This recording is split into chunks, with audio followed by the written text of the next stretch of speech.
hande koy min mi mani maki Daouda Dia ndewino deuxième mandat salangari lantoro Daouda wi jarama kelle mon dow kelle mon dow kelle mon dow kelle mon dow kelle mon dow kelle mon dow min camini moni kala inde mum e yettode mum amin jogui beelem mawɗo noon aussi arde ɗo henna hande ene ari yewtude moɗon ko ndenduɗen ko woni holɗum woni programme président Macky Sall programme président Macky Sall ko wallude Fouta ko ɓamdude gueɗe Fouta hande noon politique o yettima nokku kumpito waɗi woni kala ene wawi joɗade e suudu muɗum mbaɗa meeting woni holɗum waɗa audio haala hen ko weela audio no wawi yaade e aduna he foof ɓawde aduna yettima ɗo noon ma yimɓe mbatta haqqillaji mbasa jumde woni holɗum hadde o président Macky Sall mo dañƴen ene ardi en ene yiiɗi gollande leydi ndi so tawi won haaloɓe won haalullaji pour bonnandemo kaldani pour wiide o liggaki président sone waɗe addata ko programme wiye ko ɗum ɗo jimmi wadde so ari so tawi waɗi yimɓe ñaawa so waɗani yimɓe ñaawa hay goto haalta haala programme président waɗani on nanta ɗum opposition haala ɗum aɓe gandi o waɗi no feewi te ko waɗi ko guila indépendance ha joni meeɗa waɗede hoto mum ɓe kalta ɗum ɓe kalata ko haala troisiéme mandat en ɓe kalata ko haala démocratie en Sénégal leydi ɓurande wadde Sénégal démocratie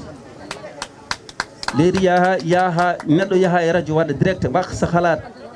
haal miijo ma haala ko woni e ɓerde maɗa ko ɗon démocratie haaɗi bilan o ɓe kalta bilan o par ce que bilan o ne labti ceer enen wonko jiɗɗen guila 2009 walla 2008 eɗen caggal président Macky Sall wonko fuɗɗi wadde kono wonko heddi ngol ɗo lawol so ngol gasani hayso en dañi en dahmitaki gati eɗen jinno dañi ko ɓuri ɗum ko ɗum tagui ngol ɗo lawol noon darde meɗen pour yo ngol waɗe ko wonti alay saago wona tan Daande Maayo ɓamtare département Karel fayi koye ngol ɗo lawol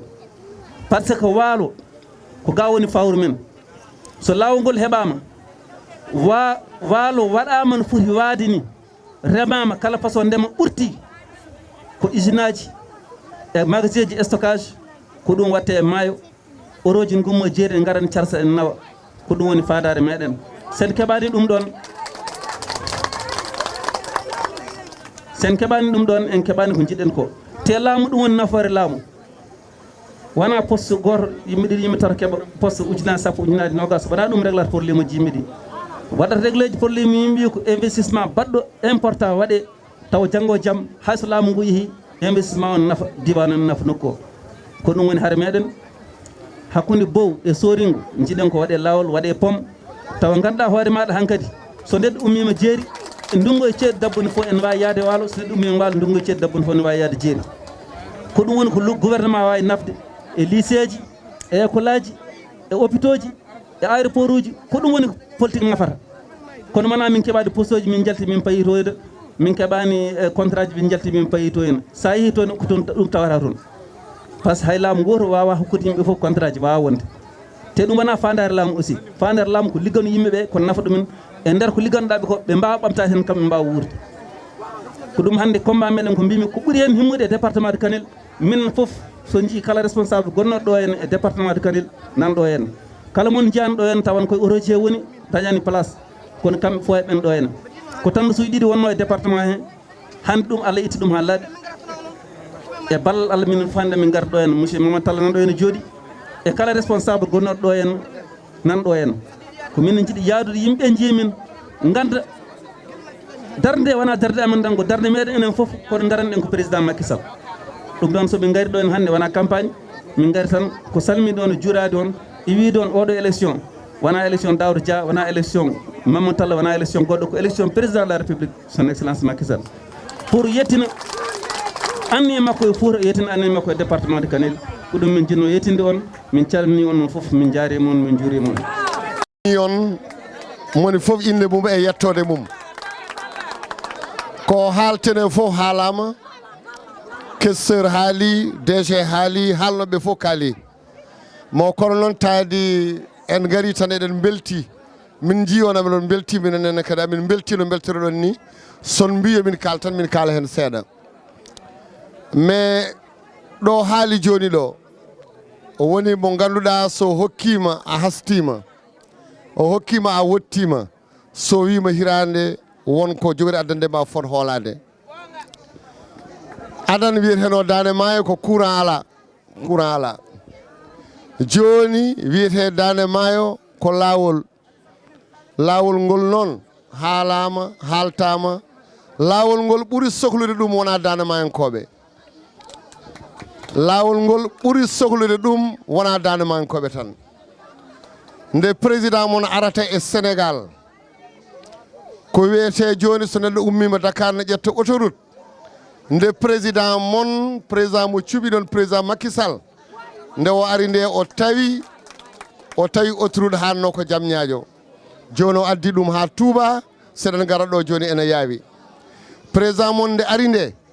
nanani ɗo banggue courant ko haalte ko heewano ɗo ko wiyete les pistes de production heewano ko wiyete lawol ummo jeeri fayawalo heewani ko wiyete lawol ummo gure gonɗe auto banggue ne payga henno tan ko ummo Dakar ne tello guila nden noon o ɓulnima o lelni o ñaguima subvention o rendini e poji men o waɗi laabi mawɗi o waɗi laabi tokosi o waɗi des pont de Bosoyaɓe pont de Hammadi Hunare o waɗi courant on ji taadi noon o addi machine aji ɗi o wi ngol ɗo lawol wona onon tan cohli ɗum Daande Maayo ko enen fof cohli ngol ɗo lawol jeeya koko waɗata développé économie leydi men ɗum noon lawol ngol ferama matériel addama financement dañama lawol ngol lelnama ngol wodat so Allah jaaɓi wiide on kadi président mono taadi kanko Allah waɗi ɗo hande o miijima addande en monnaie men fof ko wiyetede bourse de sécurité familiale hade makko arde ɗum wodano o miijima kadi addande en ko wiyete CMU ne o aranno hade makko arde kadi presque wodano donc le président o woni ko neɗɗo ko social tan o darani joni noon taali won arɓe mbi alay sago min mbaɗa feere min kefta pouvoir o ɓe mbawa heftude pouvoir o nde wonno gila 2009 ha joni président kene gaño ene gañco o gañoto hande o gañoto janggo o gañoto ɓawo janggo taadi noon les jeunes du Sénégal sukaɓe Sénégal mawɓe Sénégal rewɓe Sénégal enen gonde président de la république amin gandi kay victoire o ko goɗɗo tan ha gasi so Allah jaaɓi le questeur Daouda Dia sera notre député so Allah jaaɓi Raky Diallo sera notre député so Allah jaaɓi Kaw Bassirou Doroli sera notre député so Allah jaaɓi en keɓat majorité ɓurɗo labtude ɓurɗo yaajje ha kala ko yiiɗi waɗande en kadi Allah newnamo o wawa wadde ɗum addi min ɗo tan ko yiide on jiyon min ko ɗum tan addi min ko hollude on candidat ji mon gandon ɓe addi min tan ko gandon onon ne ko hen jeeyaɗon lawol ngol no wayi musde no wayi hamnade minenne kadi min garat min ndewa hen tawne toɓa président Macky Sall rewi ɗo refti ɗo Harouna Dia rewi ɗo refti ɗo Daouda Dia rewi ɗo refti ɗo tous ces responsables Mamadou Sadio Diallo on ji Nasser Niane de Kanel de haut responsable on ji Ablaye Anne on ji wonɓe ɓe nana e nder autoji mumen hay mudda fen wonɓe kala gonnoɗo responsable département o Allah addi ɗum ɗo hande e kiiɗo lekki min jooɗi ɗo min kalda e mon ɗum noon bandiraɓe ɗum tan min jinno wiide min beltima min beltanima on allahumma salli ala seydina mouhammadin hande koye min mi yimanima Daouda Dia nde wino deuxiéme mandat Sall ngari lamtoro Daouda wi jarama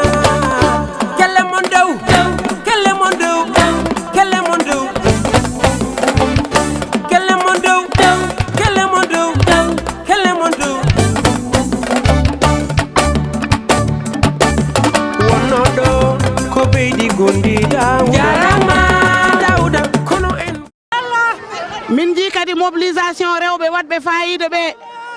mi tawi ɗo mawnam hono Huray Sarr ɗum wonani kam beltare no feewi amin mbiya on oɗo combat noon ko combat mon kadi onon rewɓe on guittanama gueɗal on yii gardiɗo liste Benno Bokk Yakar mo Macky Sall ardini o ko debbo o suɓanima on debbo kadi e nder département de Kanel ɗum noon onon rewɓe haydara Macky Sall heddanani en doléance uji keddiɗi eɗen jogui notre ministre départemental hono ministre Mamadou Talla eɗen jogui questeur Daouda Dia ko candidat départemental kala ko cohluɗen ma newo caggal noon nde dokkuɗen Macky Sall majorité absolue à l'Assemblée nationale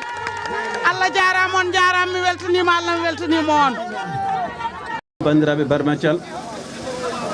min calmini moni kala indi mum e yettode mum amin jogui beelemma no feewi arde ɗo henna hannde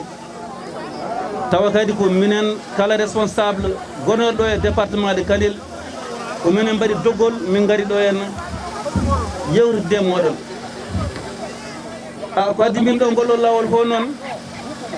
koko dillin leydi ndi ko fof woni holɗum campagne woni député ji cuɓeteɗi assemblée nationale ɗo e département de Kanel noon président Macky Sall suuɓi ko enen min en tant que tête de liste département e badam debbo Raky Diallo to Kanel e liste nationale Bachir Dorli ɓurɗo andirede Yarlidel maire commune do Ndendoy ɓeɗo fof noon hannde ɓe min gardi ɗo henne ɓe fof ko responsable uji gonnoɗo ɗo e département de Kanel ene liggono président Macky Sall guila nden hannde noon Allah waɗi minen fof min jaadi e ballal Allah minen fof min goni neɗɗo goto amin liggono président de la république mbaɗirten ɗum ɗon ko fodde meɗen eɗen gandi caɗele meɗen en mbawa dañde ɓurɗo président Macky Sall andude ɗum o rewi ɗo o refti ɗo o mandi ɗeɗo caɗele fof caɗele ngolɗo lawol oɗon gandi ngolɗo lawol woni hannde caɗele Daande Maayo ɓurɗe tampinde Daande Maayo gande noon wona tan Daande Maayo sohli lawol ngol jeeri ɓuri sohlude lawol ngol holko waɗi ɗum ko Daande Maayo woni fawru département de Kanel fawru noon ɓuri moƴƴude ko fawru heewa kono fawru so woni ɓoldu ɗum woni moƴƴani holko addana fawru ndu heewde so lawol ngol waɗama ma guese ɗe ndeme so guese ɗe ndemama ma moƴƴu so moƴƴi ma ɓurtu Daande Maayo doole camion-ngaji mbatta ummade jeeri ene gara ene carsa ene lawa jeeri ene carsa ene dawa e nder leydi he ko ɗum woni ko jiɗɗen e nder Daande Maayo ɗum ɗo noon en mbawa heɓde ɗum gaga lawol ngol waɗata so lawol ngol waɗama en mbaɗanama lawol e pom hakkude bow e soringo walla hakkude gando e soringo so lawol ngol waɗama ɗon hankkadi jeere e waalo hoddi sa welama so jamma so jalamba so ndungu so ceeɗu a yahan waalo sa yiiɗi yaade jeeri jaaha jeeri ko ɗum ɗon woni nafoore meɗen te ɗum ɗon en ngala ɓurɗo président Macky Sall wawde darnade en ɗum ɗon ene wayno lawol ngol fuɗɗama so Allah jaaɓi so Allah hokkima ko yiiɗi ko en jiiɗa o tarda woni tardude nde so tawi heɓani majorité assemblée nationale woni o ɓura toon député ji ɗum woni lawol ngol tardat gati kala garɗo changean programme mo waɗi o batta programme muɗum kañum ɗum ɗon ko duuɓi kadi jottorɗen alors que ɗo e mandat président gasdi oɗo ko hirantande feccere so tawi en gornima o dañi majorité assemblée nationale o jokkiran gonɗo o lawol ɗo e hirande tawan han kadi ɗum ɗo woni darol ɗum ɗon noon ko darde moɗon min cohli ko moni kala ñande 31 juillet woni ñande wortede so toɓo so ilam ko wawi wonde foof so guese amin jiiɗi jaafoɗon jahon goto noon président Macky Sall wawa hebde ko yiiɗi ko wawa darnade on ko ɗum woni darde meɗen mi salmini on mi jaarima on mi hokka bisimilla noon talla jokkir fof e ndemum e yettode mum min mbiyetemi ko Souleymane Nasser Niane gumorimi ko Kanel ɗo oɗo délégation ardi ɗum ko ministre Mamadou Talla omo yaade questeur Daouda Dia ala responsable goppaɗo caggal son gui min gari noon min goni neɗɗo goto ko yettinde anniya momin ndendi o faadey Kanel département mum fof kono faadey Daande Maayo emin ngandi caɗeele Daande Maayo fof ne waawi artireede e dañde laawol ngol. Laawol ngol koko deña kadi laawol ngol deñira koye jingol. Laawol ngol deñira koye jingol. Waɗani lewru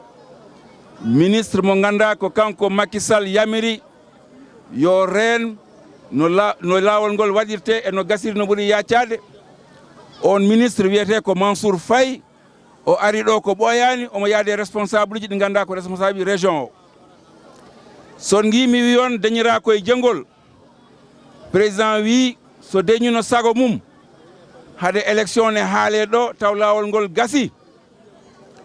Kono noon ha joni koye hen wona e dow heñirade ɗum. Laawol meeɗa yiide ne fuɗire bang yo bang. Ngol ɗo laawol fuɗirte ko naturgol to banggue sud ummade hedde Cempengen, fuɗire banggue nord woni ɗo min kucciro ɗum neɗɗo meeɗa yiide ɗum ko bang yo bang. Laawol ngol nangirde pour que mataw hawraya ɗo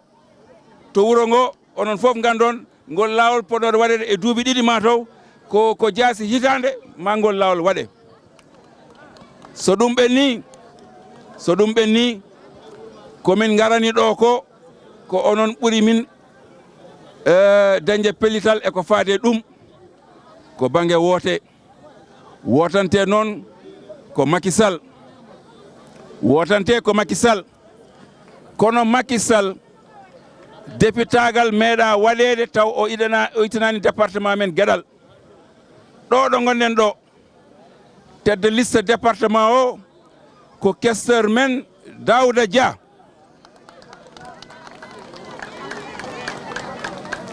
Rewna hen banggue rewɓe ko Raki Billel Diallo to Kanel. Onon ɗo darinen ɗo maire mon Basirou Dorali ne woni e liste député ji ɗi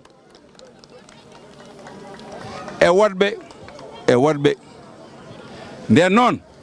min ñaagui on ko ñalawma dimanche mo hande o so artoyi kala mo ganda ene timmi wotande rewɓe ɓe surtout par ce que golle ɗe ko rewɓe jogui ɗum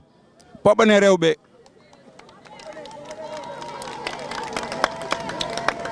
So diwti rewɓe ɓe ko sukaɓe ɓe sagataɓe ɓe jeeya e golle ɗe poɓane sukaɓe ɓe.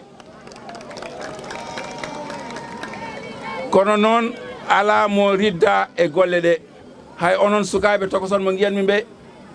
so jinnaɓe mon leeli seeɗa tan naate e curnu mucconɓe mbiyonɓe jeehe awi otoji wotane woodi hande jeehe gotoye baba ana wotani taw walla nene ana wotani taw yo wuro ngo fof yaltu wotoya wayno neɗɗo goto ni. Kartal noon ko gotal fayi koto Macky Sall.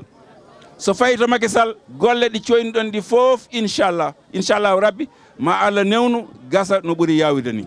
Min giɗa jonnude Allah jarama on calminama onon fof no mbaɗon ɗon rawane ndi noon min giɗi mbaɗon hikka ko Kanel wonno premier e nder Sénégal fof yo Kanel heddo wonde premier. hande koye min mi yimani Macky Daouda Dia ndewino deuxième mandat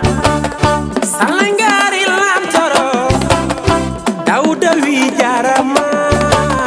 kelle mon dow kelle mon dow kelle mon dow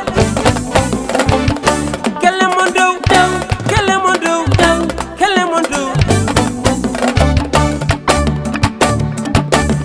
wonno ɗo ko beydi gondiɗa jarama Daouda kono en keɓi momte gondi Daouda jarama Daouda kisma alhamdulillahi Daouda min mbima Seydi Dia jarama Daouda fuutankoɓe fof nana caggal ma Daouda jarama Daouda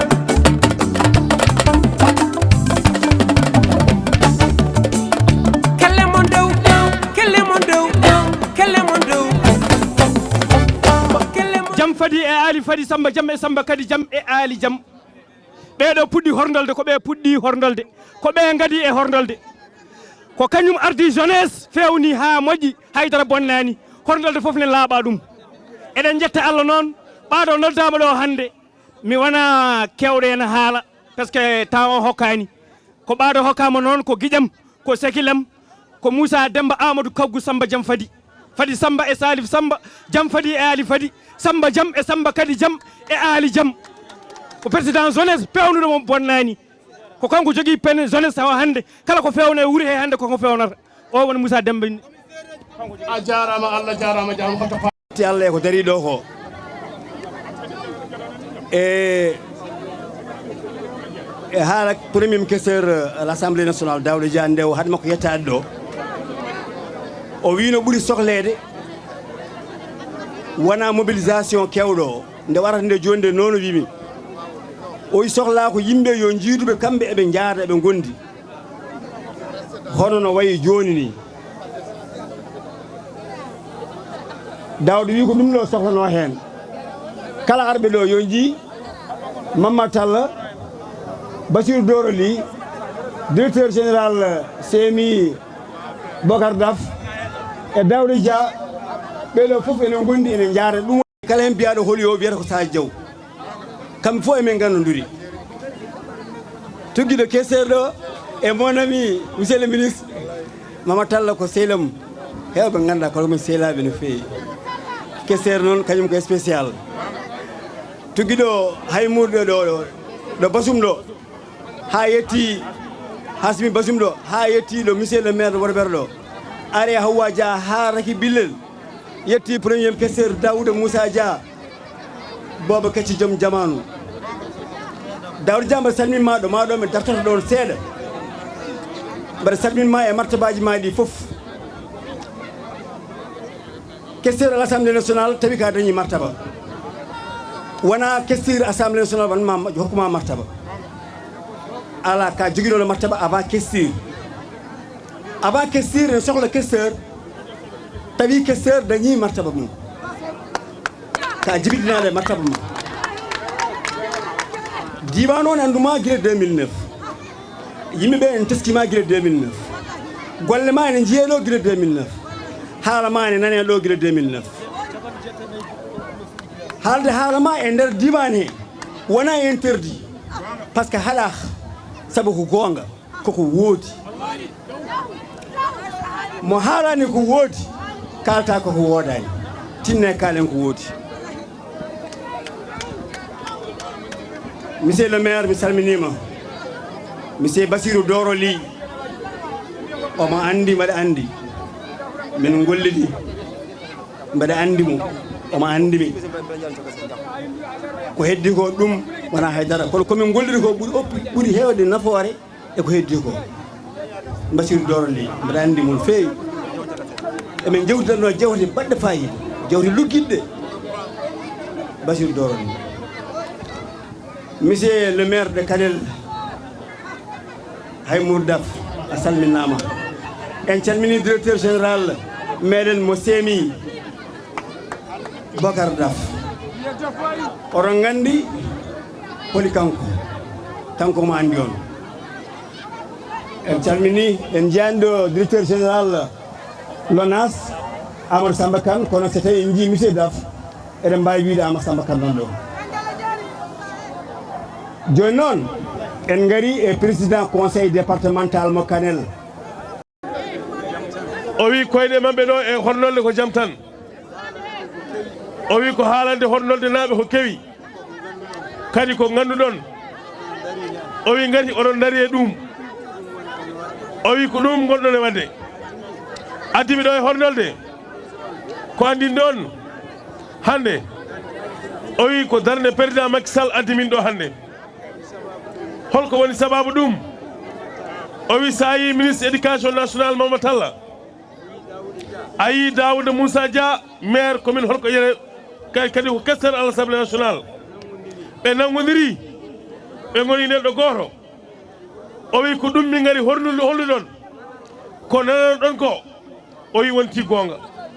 ko nananon ɗon ko wonti gonga ko Daouda Dia e Mamadou Tall nangodirɗo jungo e jungo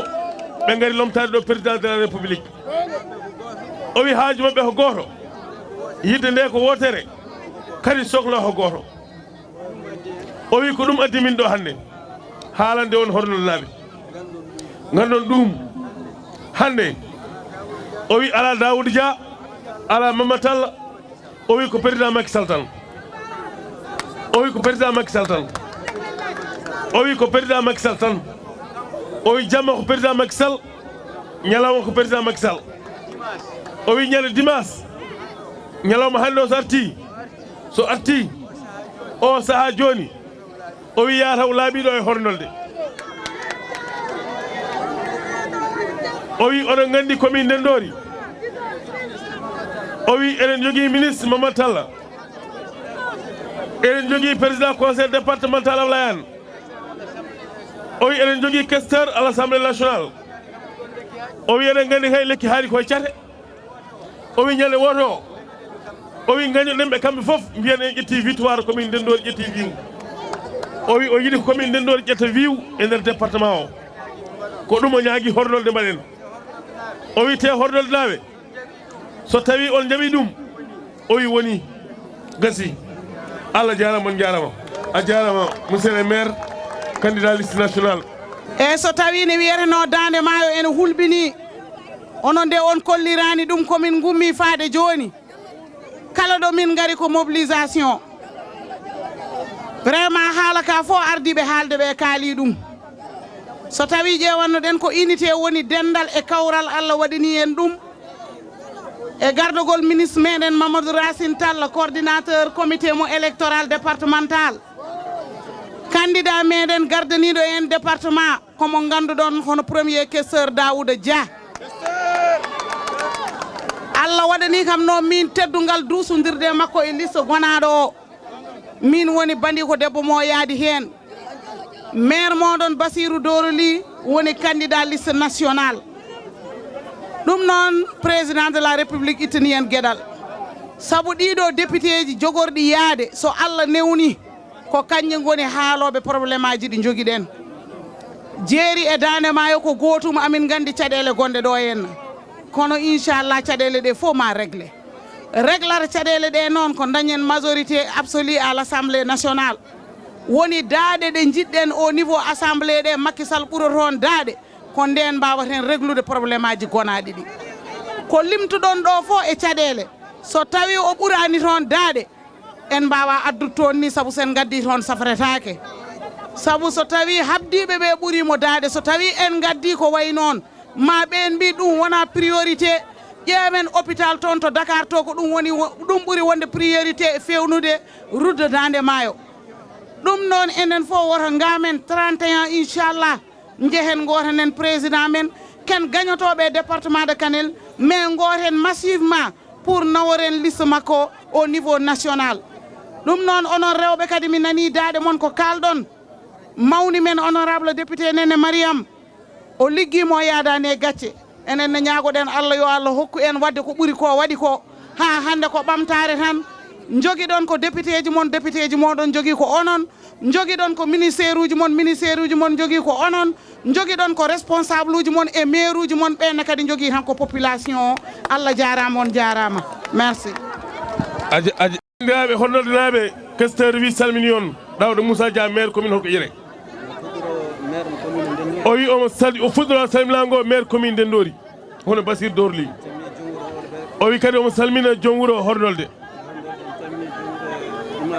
o wi o salmini imam latif o salmini responsable ji politique wonɓe ɗo ɓe foof o wi ɓe gari ɗo amin garde délégation timmuɗo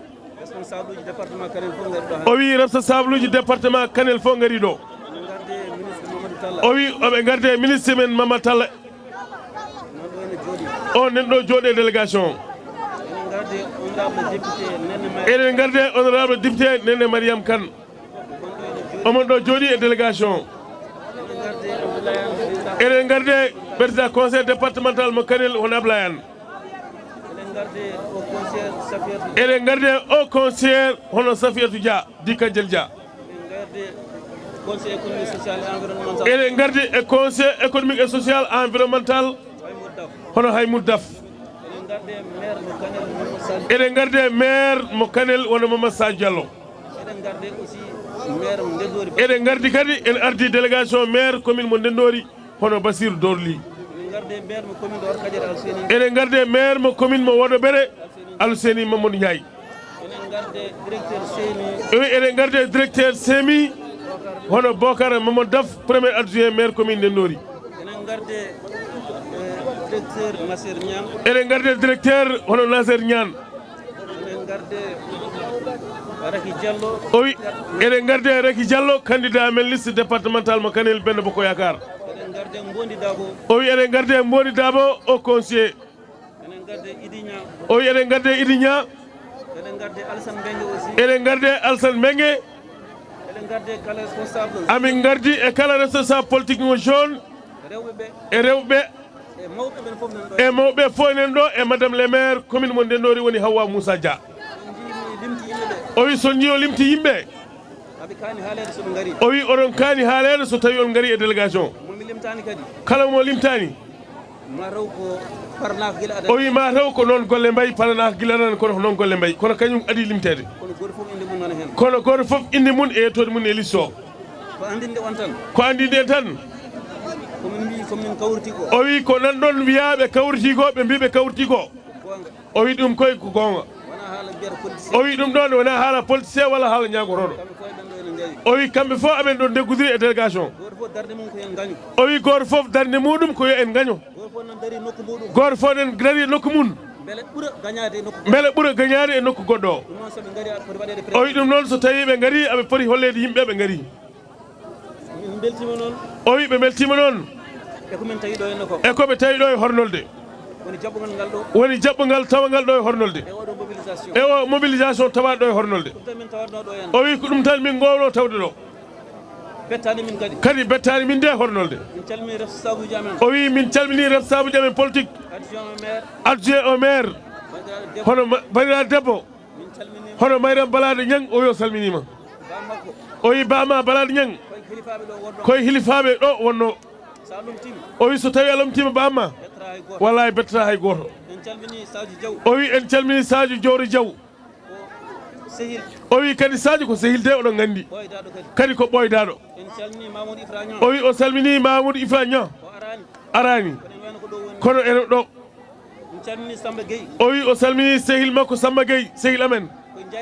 kadi koye jaatigueɓe he ɗo e hornolde jeeya o wi en calmini bandiraɓe foof hay goto de o paaka o wi responsable uji politique ɓe o haalno joni ɓe o wi won wonnoɓe e lawol nde gara hade mabɓe yettade hay goto mankata o wi woni maire Hamadou Hunare Amadou Samba Kane omo e lawol o wi ancien maire Ɓokilaji Alassane Mbaye Thiam ene e lawol o wi actuel maire Ɓokilaji Bakar Dia o wi e lawol kamɓe foof ɓe dari ko yo président de la république gagnant o wi so ari noon kanko Daouda Dia e bani ko debbo Raki Billel Raki Diallo o wi kamɓe goni candidat ji département ɓe gari koye mon ɓe gari ko haalani ɗon e teddinir ɗon kono ɓe gandi kay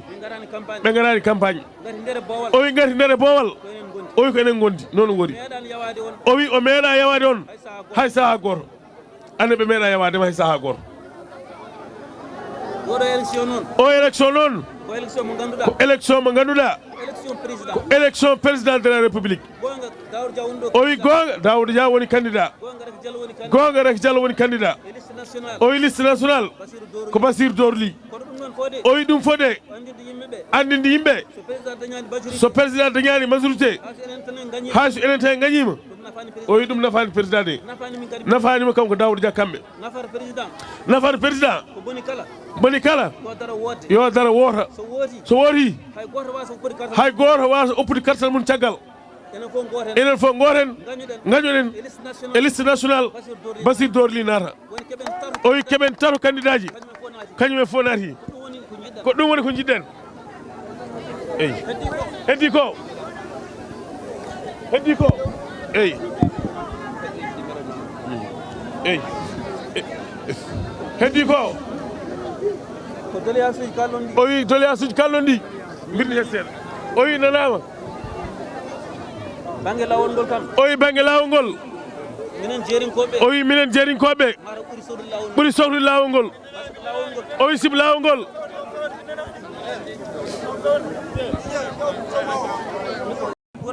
o wi courant o yettata ko toon ma waɗe étude goɗɗo nawe transporteur goɗɗo o wi hokkireji goɗɗi ko fereji goɗɗi wonata o wi waɗa étudié awa addu tan gara jokka wonɗo yetto tan o wi dole ɗe tan o wi ɗum noon ma waɗe étude goɗɗo so waɗama kala hen ko woni possibilité ma en mbaɗa solla jaaɓi o wi kala ko ɓuurani doole men ma en mbaɗa solla jaaɓi o heddi noon ñande 31 o wi kawreten koye ndungu ene mbawi hawrude tooɓo o wi tooɓo ari a ami a wiya wotoyani andude aɗa perdini président Macky Sall so président Macky Sall perdi wona nafoore meɗen ɗum waɗi kala no wawi wonde jaɓen tarade so tooɓo so nangue ñande 31 moni kala woota so wooti en gañima taw ko victoire nafa en nafa président Macky Sall o wi kamɓe ma artude ga jarnade on e darnade on toon assemblée nationale o jarnima hordolla foof o weltinima noon foof omo yon rendez-vous amin gandi kay no 31 ɗo e hordolde ko 100% affaire mi salmini on juurima on merci DJ Thioye jarama faɗen joni alhamdoulillahi rabbil alamina en calmini bandiraɓe men horndolde sukaɓe mawɓe fawde noon e calminali ɗi monsieur le maire Bassirou Doroli monsieur le maire Bassirou Doroli ene wonde également le docteur Daf kamɓe fof en ndendi calminali men en dokkiɓe ko wiide noon onon horndolde minen min mbino komin mbaɗa caravane mais min gari min tawi ɗo ko meeting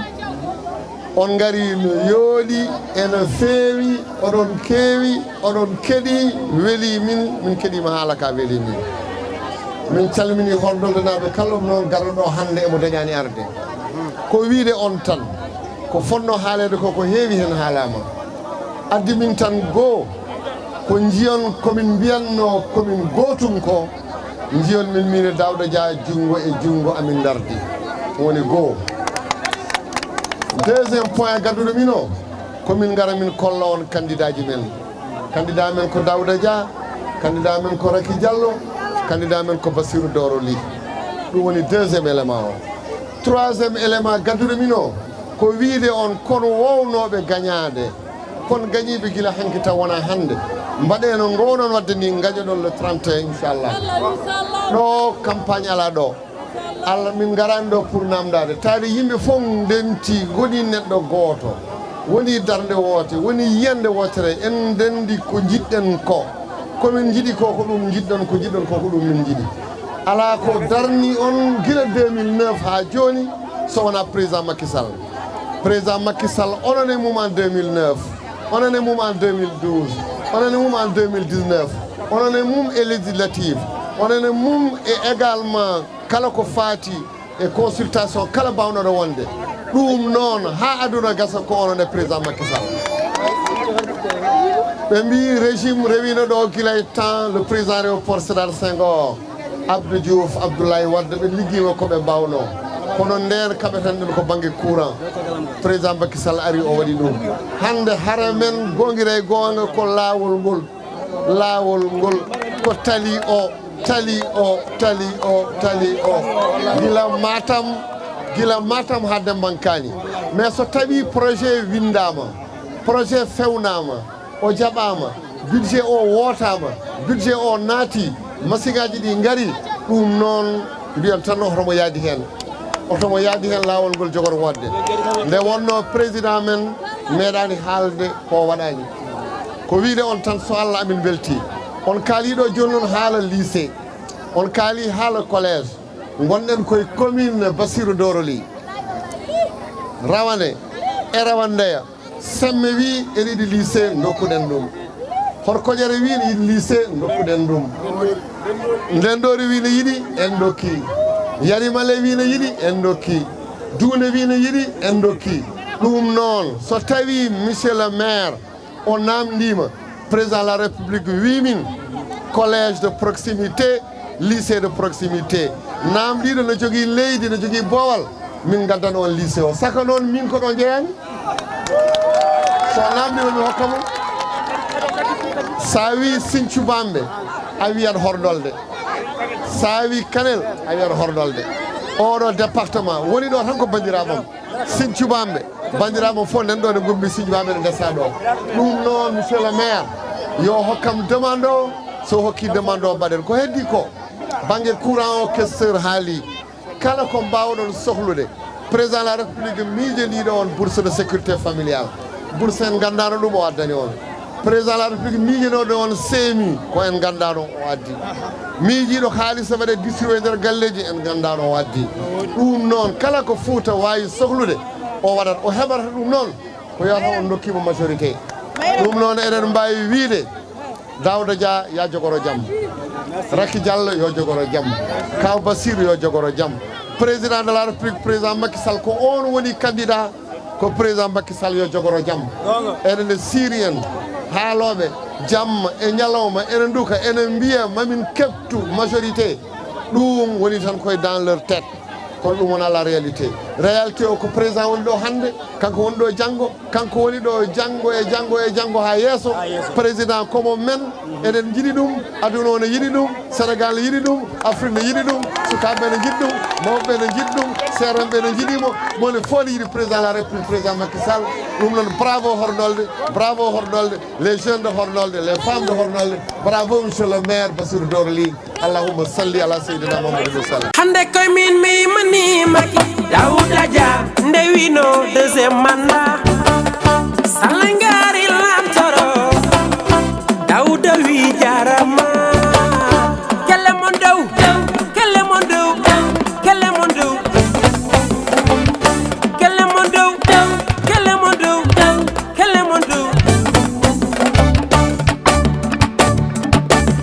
wonno ɗo ko ɓeydi gondiɗa jarama Daouda kono en keɓi momte gondi Daouda jarama Daouda kisma alhamdulillahi Daouda min mbima Seydi Dia jarama Daouda Fuutankoɓe fof nana caggal ma Daouda jarama Daouda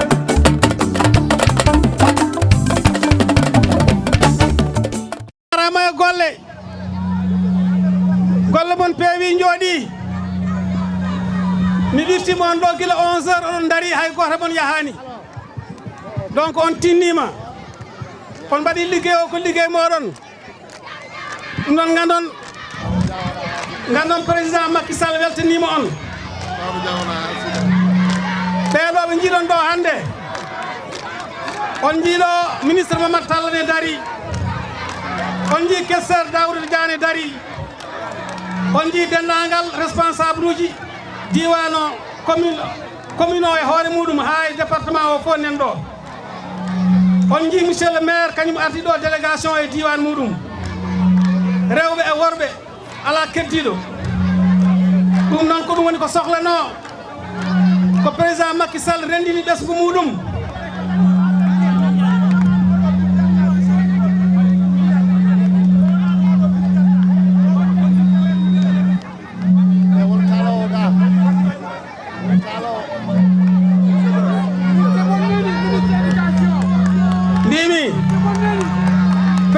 Macky Sall ko ɓesgu mum woni ɗo o wiɓe yoɓe jaadu ɓe golla e élection paaɗo ɓe gona neɗɗo goto ɓe jiida yuma e baaba ko ɗum woni koɓe mbaɗi hande on jii joni noon goto e moɗon fof namda kamɓe responsable uji noɓe darori ni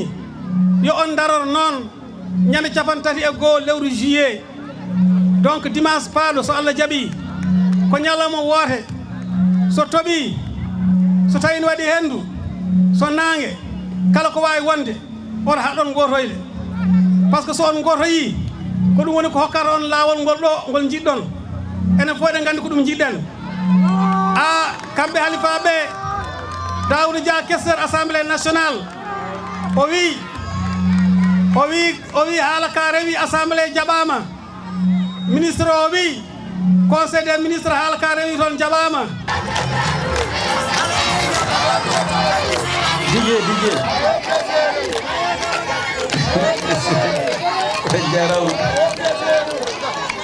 on jarama bandiraɓe babalel naaɓe mi salmini on moni kala inde mum e yettode mum min beltima no feewi e jaɓɓugal mo waɗon ko ɗum tan kadi min tawatnoɗon kala nde min gari ɗo bappalel hay soko jamma ko ɗum ɗo min tawata ɗo en vraiment min beltinima on no feewi hande noon garal amen son ji garal ngal ɗeɓi waylade woni wayloyi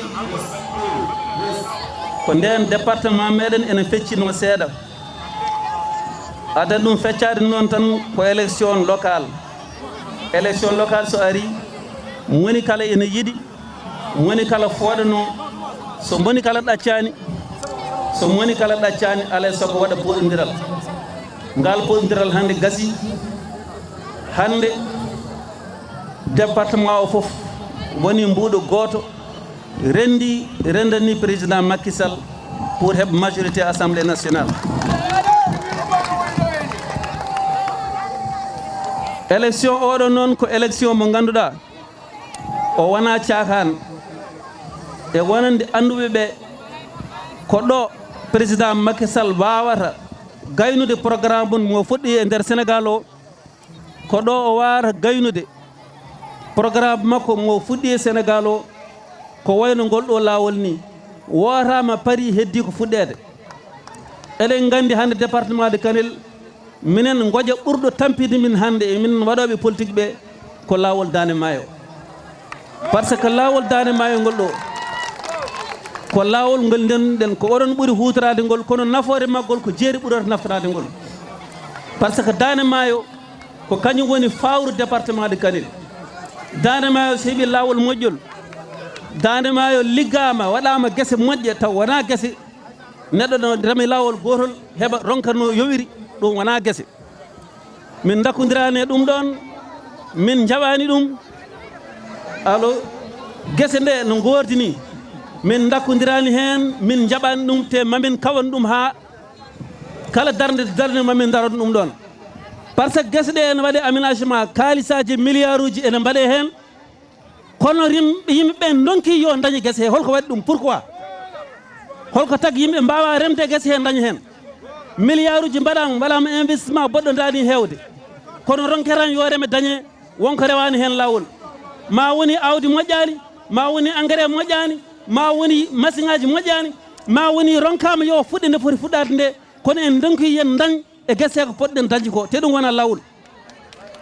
kala ɗon hara minen amin paari habnade ɗum pour guese ɗe defta lawol yimɓe mbawa dañi hen ndimɗa hen jogo koye muɗumen mbasa ñagade ko ɗum woni hande darde amen so lawol ngol gasi guese ɗe mbaɗama hankkadi heddi ko développement fofo ma ar so Allah jaaɓi neɗɗo hankkadi wonta ummuɗo ene ɗanɗo ene faye banggue goɗɗo mais ala ko yimɓe ɗanto gara ga en inchallah ko toon woni ɗum woni fandare meɗen amin garti ɗo noon e département de Kanel o fof no fotiri candidat ɗo badam debbo Raky Diallo to Kanel e minen goni candidat département o e mawnom Basir Dorli maire commune do Ndendori o woni toɓɓaɗo liste national e kala responsable département Kanel nana arde amen hande fandare amen tan ko département de Kanel ko woni ɗon ko wonani président Macky Sall yo wotan président Macky Sall hay goto wasa woppude kartal mon boowal holko ɗum firti koye ndungu gonɗen aɗa wawi ummade jaa ƴiwande walla toɓa mbiya jarani ko mbiɗa yaha ko gañete tan ala woto wan noon jaggu ko kartal ma ngal gotal addanta Daouda Dia gañade ɗum noon so Daouda Dia gañima ko an gañi ɗum kartal ma ngal gotal sa waɗi ɗum tan hay goto woppata kartal mum bool yimɓe fof gotan refti hen so tawi président Macky Sall kadi heɓani ko yiiɗi assemblée nationale ko hay lawol ngol hayran fewnede te ɗum en jiiɗa ɗum jiɗɗen so fuɗɗitima tan so tawi assemblée naati départ o ko lawol ngol min mbiye président ko ɗum ɗo wonno contrat hakkude ma e Kanel naaɓe ɗum ɗon lawol Daande Maayo yo fuɗɗo joni joni donc ɗum ɗon noon ko darnimo oɗon onon foof min calmini on min jaarima on min beltanima on kadi amin kokko on tan rendez-vous le 31 juillet inchallah amin gandi ɗo e Bapalel ko 100% min calmini on min jaaɗema on hokka Mamadou Talla.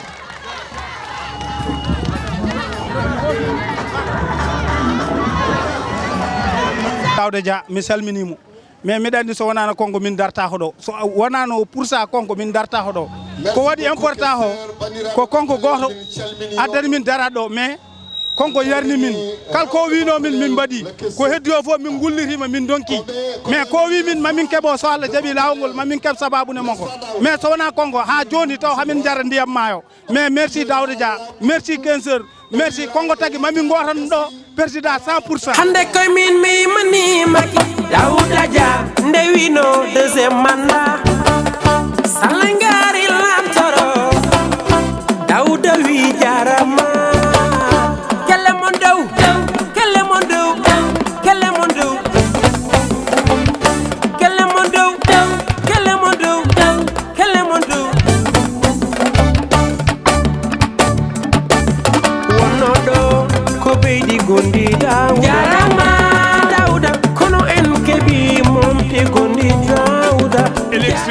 yettima so élection o yettima enen fof garen goten le 31 garen goten sa tawi a yiiɗi neɗɗo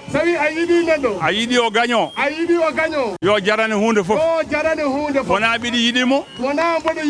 taw min ɓamantamo kartal eyyi il faut ko ɗum woni très important ko ɗum jinmi enen fof wasiyade en ñande 31 kala ko joguiɗo haaju yo woppu haymo sellani yo jaran ɗum ko carte ɗe comptete kono mbiɗa yiiɗiɓe jarananimi yaademi komi jaranani wordude Macky Sall wona noon ɓe mbi Mamadou Talla neldi temedere ujunere yettima e galle Mamadou Talla neldi temedere ujunere yettima amin mbiya Allah jarama on jarama Allah jarama a jarama amin gandi kadi onon koye mon aɗa gandi kay onon koye mon kala kon mbaɗani ɗo tawan on ngala moye mum on calminama on jettama min calmini joom wuro min calmini imam min calmini dendagal responsable uji politique wonɓe ɗo henna monsieur le ministre coordinateur département mo Kanel aɗa arde maire de la commune de Orkodiéré candidat men ene wonde Raki Diallo Bassirou Doro Ly ene wonde Kardiata Ba e Bakary Camara mbiyeɓe ɗo e guuriki ɓe gañima e ɓena assemblée nationale bandiraɓe on beltanama mobilisation mon waɗi fayida monsieur le ministre paama a naati commune Orkodiéré a naati commune Daouda Dia kala ɗo garɗa ma yi mobilisation kadi ɓurɗo oɗo ko golle gollade 2009 ha ɗo ɗo gonɗen ɗo meeɗani yarude caggal meeɗani mankude mi salmini dendagal coordination ngaji ɗimin mbaɗi e nder commune mo Orkodiéré minen min gayni liggey sinno ko élection wonno janggo presque min gañima 100%. ɗum noon min calmini bandiraɓe min dokka monsieur le questeur ñalawma leader uji meɗen dariɓe ɗo ɓe hay somi rewani e inde mabɓe mboɗo andi jasɗo daraki ɗo goto fof ne sippira ɓingu moƴƴago goto fof hay so haalani amin gandi ko golle jangtoro hoore mum amin mbi on bisimilla mon ɗo e guuri kolyaɓe kadi min beltanima Allah min beltanima on ko woni gonga jontaɗo jibinte so Allah waɗi yimɓe saɗa miiji Allah haaju saabu Allah amin kay minen kay min majjani ko dariɗo ko ɓiɓɓe momtoɓe gonɗi dariɗo ɗo ko worɓe suusɓe sasɓe saliɓe yaware firtoɓe manare tewortoɓe kulol huɗortoɓe gacce heɓortoɓe belka ɓe enɗorta ko funti gonɗo on calminama noon habitan on calminama no fewi Daouda Dia so min huttodirema ɗo koko ceerno Sama so wino ceerno Samba ko o yi so tawi o yiide deftere nde o yiide nulaɗo sallallahu alayhi wa sallam guiɗeɗe kurdirani ma jiɗiɗ ɗon gari so guuriki lalima jamma so wonko hoyɗi so wi min jaweto ma somin jettima so Siré Diane ƴetti min sa yettima yumma tan ko minen sa yetti mo yumma hokki ɗum jungo tan so gati nene ma ko minen Seydi Dia ana wondiɓe ma onon fof noon min mbiyon bisimilla moon pamon ko ɗomi haalani woodi wona min gandi on jasani Seydi Talla Mamadou Talla onon fof on calmina Allah jarama min beltima no feewi e jaɓɓugal moɗon min beltima no feewi min beltanima on jarama gori koliyaɓe de mbiɗa andi ko ɓammi arte ɗo henne ko guila 2009 mbiɗa arde président Macky Sall ha fayi hande kala nde garnomi ɗo henna ko teddugal tami ɗo henna hande kadi min tawi ɗo ngal ɗon teddugal amin beltini on no feewi hande noon garal amen no gandirɗon ni ko Allah walli min e élection locale he min certino kono hande alhamdulillahi Allah rendini minen fof taw sababu o ko président Macky Sall sababu o ko wallude président Macky Sall ha ko yiɗani leydi ndi ko ha ko yiɗani Fouta ko ha ko yiɗani département de Kanel ko wawa yettade jaam ko ɗum waɗi noon min garde responsable uji département Kanel fof no potiri dariɗo yesam ɗo ko ministre Mamadou Talla e somi wi mbiɗa limta hawnaki wooda mo jejjinmi kono kala département gon responsable gonɗo e département de Kanel son jeyani ɗum ɗo hen tawan nanay oto muɗumen walla nan dari ko saaha o fadiri min tan so wonani ɗum kala wuuro somin gari min nene mbiɗa andi en tant que maire mbiɗa jogui hen responsabilité ngati nde campagne o yonti campagne locale o yonti élection locale yonti en caridiranoma en caakima hakkude meɗen kono nde dental ngal ari mi neeli ga hen commission e gardogol Ousseynou Ba en tant que coordinateur du comité électoral no commune Horkadiere mbimi jeehe jiidiron e bandiraɓe moɗon foof ñoron hakkude moɗon gandon on kawriti ko haalte boowal ko e ko haalte nder ko nanda wona gotum wona eɗen kala boowal ɗum ɗo kaalo nder goɗɗum ala jeehe jiidiron pamodiron ɓe mbaɗi wuuro e wuuro ɓe ngari ɗo ene guuriki mawnam Amadou Ndiaye e sehilam Siré Diagne mbiɗa salninaɓe kamɓe fof caggal ɓeɗo noon sababam nadde ɗo ene guuri ko lewowel an yo Allah yurmo ɗum yaafo ɗum mi jarnima famille muɗum fof e darde muɗum kamɓe fof mi yiiɓe ɗo henna ko wona ɗum ko élection oɗo importance makko ne heewi no feewi il faut yimɓe ganda ɗum woni holɗum il faut président Macky Sall gagnant assemblée nationale so gagnaki assemblée nationale lawol ngol ɗo puɗɗogol ngol ɗo ngol yettota ko te jiiɗa ngol wasa yettade hande combat amen minen département de Kanel caggal lawol jeerigol waɗama gasi combat goto min keddora mo ganduɗa ene rendini département o foof woni lawol Daande Maayo président Macky Sall min jiiɗi ko jaggoren ha tiiɗa ha waɗan min ngol ɗo lawol sogol waɗama guese moƴƴe mbaɗe guese ɗene ko watte hen ɗo ko min dakkodirani hen guese yo mbaɗe milliard uji mbaɗe yimɓe donka naftorade ɗum wona lawol te komin haɓanto wi ɗum ha iwa milliard uji so mbaɗama foti ko naftude yimɓe ndema ndungu ndeɓe jeeri ndema ceeɗu so dañi naftora hen bandiraɓe muɗumen ko ɗum guese mbaɗira kono wona wadde rema lawol gotol rewe ñamade ronko yobde jooɗo ha guese wonta ladde ɗum ɗo min ngala hen. Monsieur le ministre, c'est un gros problème, c'est à la limite scandaleux. Ce qui se passe au niveau des aménagements là, des milliards sont investis, mais il donc il faut régler, il est temps, tant pis. Là, il faut régler. Daniel nan ɗo ene wuro nan ɗo gaɗo wuro men ɗo tan Daniel nani en donki naftorade wona lawol donc ɗum ɗon combat meɗen lawol ngol gasa guese moƴƴe mbaɗe machine ngaji gadde hande noon ko mbimi ko ardi tan salminde on e juurade on e andinde on minen gonnoɓe to e wonnoɓe ga fof min goni neɗɗo goto kono amin gandi kay to banggue victoire ɗo e guuri koliyaɓe ko 100%. Heddoto noon joni gommimi to en commune Ndendori commune wonnon Basir Doroli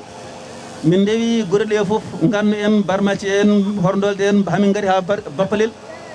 aɓen to noon ɓe mbi kamɓe commune maɓɓe kamɓe gardoto banggue waalo ga kamɓe gardoto to banggue résultat mbimi mbiɗa andi ko woni banggue ɗo guri koliyaɓe ɗo puɗɗortomi on jaɓande ɗum noon Basir Doroli ganda koye firtima ha laaɓi koye ko wonnoto ko firtima ha laaɓi le 31 ɗo henna inchallah premier résultat commune Horkadiéré yo won guri koliyaɓe mi salmini onon fof mi jarnimi onon fof merci monsieur le ministre vous avez la parole min ji on min ji darde mon sukaɓe guuriki min calmini on moni fof inde mum e yettede mum mawɓe guuriki min calmini on moni fof inde mum e yettede mum Allah addi min ɗo hande on jii min nomin on gowawno yirude min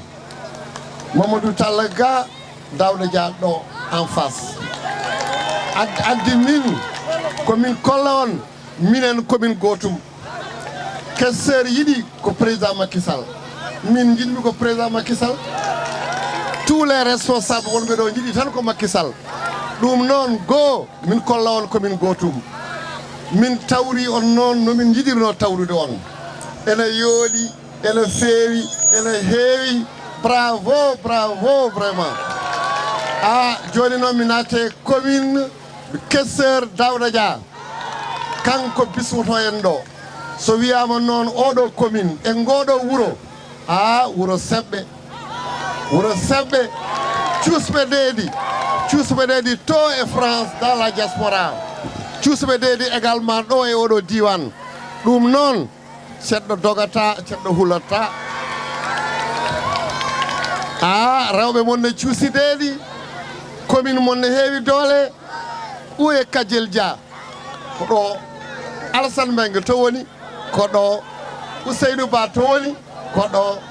Daouda Dia to woni ko ɗo alors so wiide on so tawi ngol ɗo laawol eɗen jiɗi ngol wooda alay sago Macky Sall gaddanɗo on courant o alay sago Macky Sall dokkuɗo on bourse de sécurité o alay sago Macky Sall bemnuɗo CMI o alay sago dokkonmo majorité laawol ngol wawa jokkitede matériel o ari haalis o ari machine aji ɗi ngari ɗum noon ko eɗen mbiya questeur Daouda Dia yo jogoro jaam Raky Billel yo jogoro jaam Basirou Doroli yo jogoro jaam eɗen mbiya guuriki yon jogoro jaam président Macky Sall yo jogoro jaam alors opposition ala ɗo place ko onon jeeyi ko enen jeeyi hande enen jeeyi janggo vive la jeunesse de Gouriki vive les parents de Gouriki les anciens les femmes onon fof Allah jarama on jarama min beltima allahumma salli ala seydina Muhammadin sallam bravo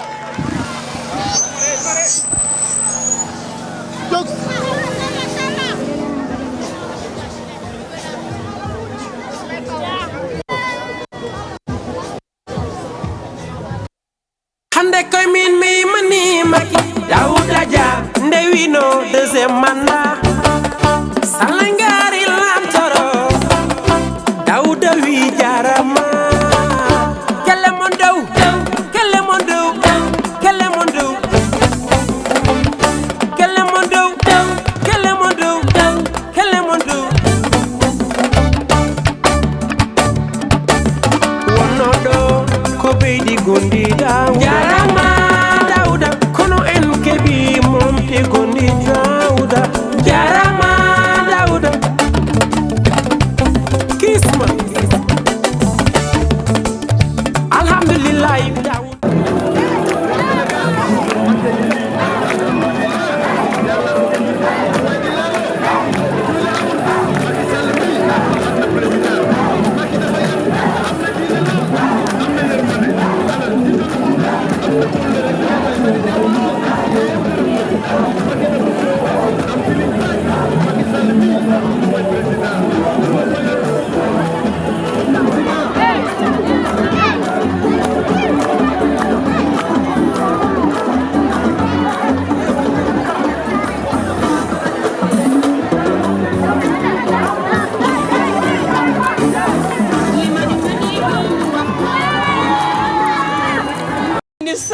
Allah jarama on jarama gangel naaɓe fof ne jarno on mbimi Gangel naaɓe fof ne jarnoɓe e ko ɓe mbaɗimi suppléante Raki Diallo yimɓe ɗo ɓe jiima goɗɗum ɗum voilà goɗɗum ɗum ko yiɗande sabu candidat ji ɗi keewino no feewi arti hen haa ɗo no way fof Gangel nana e liste ɗum noon Gangel yiyama Gangel nanama so ɗum ɓenni hanki tan kirmi koye radio Horkadiere mbeɗe wiya tan wiya welditama yimɓe belditi yimɓe ne jaada yimɓe belditi yimɓe ne jaada yimɓe ne liggodo yimɓe ne nangana président de la république oɗo woote noon wona woote Kadiata Ba wona woote Mayram Doro on ɓurmi yawade ko woote président de la république président mon sehil mon bandon giɗo mon onon e makko gila hanki taw hande arani ko waɗi eɗen mbiya yon nangu hen ɗum noon so heɓani majorité ngol lawol haaɗi ɗo ɗum noon enen wona ɗum jiɗɗen ko keɓen majorité confortable no tubakoɓe mbiyata nde mbawen projet programme mo ganduɗen fof mbawen wodde ɗum o liggoro leydi ndi no yiɗi liggorade ɗum so ɗum ɓenni mbeɗe salmina gorgolam sehilam yummum tokaram woni honorable député Mayram Kane mi salmini fof mi juurima fof mi ñaaguima on kadi so waktu o yonti yon ngare keewal toɓo sa yeehi Côte d'Ivoire toɓo haɗatama yaade e haaju ma sa yeehi Casamance toɓo haɗatama yaade e haaju ma mi sikku enen hay sene taɓa ne toɓa marmalle Macky Sall ne jarani en ko ɓuri ɗum ha ngaren goten no poɗɗen wotirde ni so ɗum ɓenni monsieur le ministre de l'éducation nationale Gangel naaɓe mbima haɓe jiɗi lycée bien équipé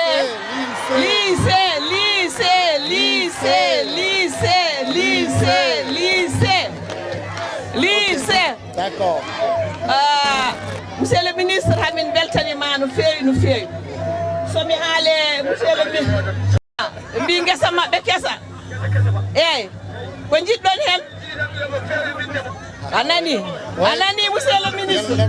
oɗo de mabel mi haalanma ko wi président de la république fof ko ɗum waɗata ko suuɗi e ko feeñi fof so joddima e Macky Sall so haalni ɗum ko ɗum waɗata Cheikh Moussa Camara anani oɗo galle men mo conseil départemental fuɗɗi mo président Macky Sall fuɗɗi ari ha ɗo henna yawaki en hutaki en ari ha ɗo ɗo galle Cheikh Moussa Mayram ɗo ɗum ɗon ne foti yettinede hankanti joofa min ganda kay minenne kadi ko hen min jeeya les cités religieuses aray nder Gangel aray nder Daande Maayo min jiya hen koye amen no feewi monsieur le ministre ko jinmi haalde ko ne heewi emploi des jeunes alhamdoulillahi rabbil alamin wonko daña kono hamin jiiɗi ɓeyde Abdou Karim Sall wonko waɗi hen kono hamin jiiɗi ɓeyde anani kanko ko waɗi ko e enseignant en neɗɗo wawa ɗum haalde min de je suis enseignante mi yi ministre uji de l'éducation nationale nde mbayno leydi kono ko waɗi e enseignement hay goto yiyani ɗum ko waɗi e projet ji enseignement e programme uji mum hay goto yiyani ɗum te oɗo Mamadou Sall vraiment c'est un grand négociateur un grand négociateur minen min jahan taw ɗo koma wiyata saabu mo gaddan ɗon mino hamin beela hamin belti somin kalda e mum min gasnata anani son kusodirat kono mbaɗa promesse des enseignants mbiyama mi wanni mbaɗanaɓe ɗum ɓe keɓat première tranche ɓe mbima ala mbaɗa foof ɗum ɗon monsieur le ministre minen en tant qu'enseignant amin calminma hamin jettuma hen vraiment min ji liggey ma ɓe mbi la promesse est une dette La promesse, c'est une dette. Il faut s'acquitter de la promesse. Ɗum noon mi salmini on, mi daari jam on, mi weltanimama on no feewi Ganguel naaɓe. Mi ala gable mon, mi salmini on onon fof. Mbeɗe salmina. Mbeɗe salmina sehilam, miñam, giɗam, jaaɗiɗam, cirlidiɗam ɗo ɗo juumel. Salminiɗam. Mi yejjitani jeunesse Ganguel, mi yejjitani rewɓe Ganguel, mi yejjitani hay goto imam chef de village, hay goto mi yejjitani. O ko mamam. Mi salmini mamam Rasoul. Ɗum ɗo ɗon calminama on beltanama. La jeunesse mi salmini on. Ministre de l'Éducation nationale, Mamadou Talla. Assalamu alaikum maire maire de la commune de Orkodjere, Daouda Moussa Dia. Délégation au fof, c'est limti en juuman, goto fof en calmini ɗum, inde mum e yettore mum, e inde Ganguel fof en calmini délégation o fof. En calmini halif men, en calmini imam meɓe men, en calmini kala Ganguel naajo debbo e gorko suka e mawɗo. Yaadiɓe men en calmini ɗumen. Hadja Kadiata Ba, honorable sénatrice candidate, en calmini Raki Diallo, en calmini candidat ji men fof, en calmini suppléant ji, en calmini kala garɗo e délégation he. Alay sago noon bandiraɓe jaafoɗon min limta ɓe ganduɗa ɓe kamɓe min gondino e mumen assemblée nationale premier mandat Macky Sall, kono honorable député Daouda Dia premier questeur, Mamadou Sadio Diallo actuel maire de Kanel, on kadi minen gonduno assemblée nationale, min Mayram Kane walla Mayram Abdourahmane Malik Djibi Demba Hamad Sey Silman baade koye Ganguel gonmi. Bandiraɓe en beltima no feewi eɗen jarnomo kadi eɗen ñaago Allah kadi yo Allah yettin yo Allah newnan en fof. En bettima e kawral ngal ɗo kawral vraiment ala ko foti en baddi jungo e faandu pour mbawen hokkude président de la république majorité assemblée nationale pour o wawa jokkidde golle makko ko jiɗɗen ko enenne o wawa hokkude en ɗum. En ñaaguima Allah kadi guese ɗe kalɗon ɗe kala ko projet ji kalɗon rewɓe kadi mbi financement ji enen jiiɗi vraiment ɓeydanede par ce que ko liggotoɓe enen jiiɗi financement. Sukaɓe mbi monsieur le ministre enen jiiɗi centre de formation ngaji ɗi vraiment ko tampere maɓe jaaha ha Dakar walla ɓe jaaha ha Matam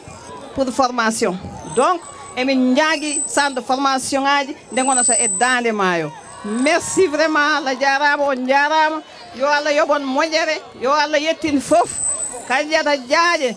to kara biyam. Vraiment merci Raki Diallo, merci ma chère sœur, yo Allah wallu, yo Allah yettin yen kawre fof machallah. Aliou Kanté vraiment ngalɗo kawral min mbawa haalde no way welde min calmini on fo Rasoul Ndaw, vraiment sois mon interprète auprès de toute la jeunesse. Mi salmini e haalata ɗo henna ko honorable député Raki Diallo, honorable investi e on timmini ɗum son belama mbi on kam déjà honorable. En calmini délégation départementale e gardogol monsieur le ministre Mamadou Talla, coordinateur comité électoral. Bandiraɓe hande son ji ministre Mamadou Talla to on ji Daouda Dia ga enen deggodiri enen jaaɗo gandat golle gasi. On ji rewɓe ɗiɗo waɗɓe fayida Ganguel naaɓe wonɓe ɗo ɓe Kardiatou Ba e Mariam Kane en gandat kadi golle gasi. Bandiraɓe ko weltare tan min gartanmi tan koye oɗo élection paame noon onon kam commune de Orkodjere ko maire mon woni ɗo, ko candidat mon baɗɗo diriger liste départementale ardi ɗum hono premier questeur à l'Assemblée nationale. Onon kam ɗo campagne ala ɗo ko alay sago gotirton par ce que on ittanaɓe gueɗal ha timmi. jogiɗon candidat suppléant toon to côté Daande Maayo ɗo hono Kardiatou Ba kañum watta on représenté paamen oɗo élection ko élection nationale ko Macky Sall wotodirta e opposition enen noon ko Benno Bokk Yakar mbiɗen ko Macky Sall mbiɗen seɗen kala haala lycée ji eɗen kala haala premier questeur et ministre de l'éducation nationale c'est déjà fait Allah jarama on jarama mi weltima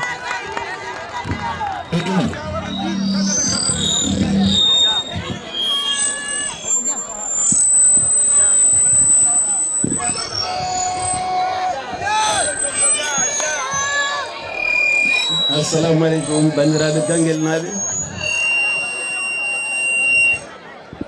min calminoro moni kala inde mum e yettode mum ala fo goto ɗaccon ani kala ɗo min calmini moni kala inde mum e yettode mum min beltima no feewi e jaɓɓugal moɗon jaɓɓugal ngal ganduɗa kala nde min gari ɗo e ganguel ko ɗum min tawata ɗo henna depuis 2009 ha ɗo en calmini noon imam ratib en calmini jonguro en calmini khalifa galle Cheikh Moussa Camara fof no fotiri en calmini kala responsable politique dariɗo ɗo gila 2009 ha joni mi salmini honorable député Mayram Kane mi salmini madame la sénatrice Kardiatou Ba min calmini kala musidɗo gummiɗo ari hande tawtirede ngal ɗo jaɓɓungal amin gari ɗo noon minen responsable uji département Kanel fof no fotiri e fof min jiide somin gari ɗo noon wona campagne par ce que amin gandi ɗo komin gañiɓe ha paari addi min tan ko salminde on e wiide on min gaare département he min mbawa yaade min jettaki on kono amin gandi kay ɗo e ganguel kay ko victoire tan laaɓɗo ceer dañi toon ɗo hen heddi hen joni honorable député Raky Diallo haali o wi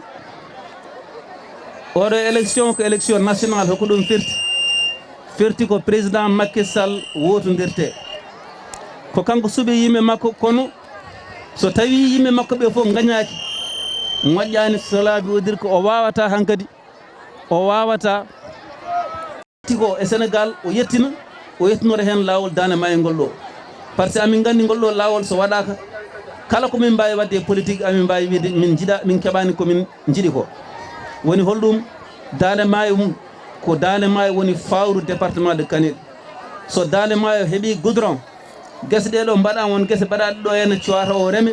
so Allah jaaɓi mamin mbaɗi hen doole amen no potiri pour guese ɗe ndeme te so ndemama il faut reme ndungu e ceeɗu wona tan lawol gotol yimɓe ndewe ñamali taw gaynata jobde ñamali muɗumen min ngala hen il faut guese ɗe gona guese naftorteɗe wona guese garoje tan ene gaddana yimɓe tampere te dañata hen haydara ko ɓuuri musde ko waɗama woni wadde aménagement ji poɗɗi dani milliard uji yimɓe ndema donka dañci hen ko ñaami ɗum ɗon wona normal hanani wonde temamin daro ha ɗum firto ko fenade président Macky Sall tinani ɗum wonɓe ɗo henna ene tampini yimɓe jamma e ñalawma ene mbiya ene ndewa ha donka remde ɗum ɗon wawata kontinde neɗɗo ñamliɗo ene fawi e guesa muɗum so guesa muɗum moƴƴani wawata yobde holko addi ɗum ɗon wasde mujde hen sahaji ma woni awdi moƴƴani ma woni engrais moƴƴani ma woni awdi engrais fof moƴƴani holno yimɓe dañi tawi ɗum ɗon so gayni machine secours ala so machine pani e nder campagne boni walla yimɓe toto guesa ɗe ndemen ndungu e ceeɗu e dabbude taw dartotako yimɓe daña hen waalo no mbimi ni otoji carteɗo en nawe jeeri faya Dakar faya nokku fof ɗum woni combat amen so Allah jaaɓi mamin garo hen mi jarnima noon sehilam ceerno Mouhamadou Bachir Camara somin gumima ɗo hen mami ndewton salmindemo mono fadi min galle to mbiɗa salmina aussi mawna mo ganduɗa hoore maɗa ko daraniɗo ganguel darniɗo waalo kanko wiyata toujours Daande Maayo woni ko docteur colonel Diallo ko karante tigui karante Daande Maayo mbiɗa salmina aussi mbaabi amen kilifaɓe amen wonnoɓe ɗo henna guila départ amen puɗɗo babam Amam Ndaw e babam Ibra Ba ɓe goni jaatigueɓe amen ɗo hen e département he min kamɓe nanmi politique hande kala ko mbawmi dañde ko kamɓe mbiyami on jarama gati kamɓe goni sernaɓam mi salmini noon lomtiɓeɓe Rasoul Ndaw en Doro Ba en hande ono fof gonti gotum rewɓe Samba Kebel gonto hen e Dakar Adama Sow denɗam yimma Ba en fof gari ndeysan min salminiɓe onon fof hay goto hen min jejjitani somin mbiya amin limma tan Allah saago min juuma kono gande ɓe limmi ɗo hen ɓe ne mbawi lomtade onon fof monsieur le ministre doléance uji monsieur se on défi heddi o kadi ko centre formation rewɓe ne cohluno ɗum hayso woni département maɗa a hokki ɗum goɗɗo a ƴetti département goɗɗo kono hande aɗa jogui toon influence ɗum noon min mbi centre formation aussi amin jiiɗi minen nan ɗo kay kala ko joguiɗen doléance en mbaɗan ɗo hen e tabal gonen seedeji daroɗen ha ɗum ara centre Cheikh Moussa ko président de Macky Sall hoore muɗum ƴetti décision maade ɗum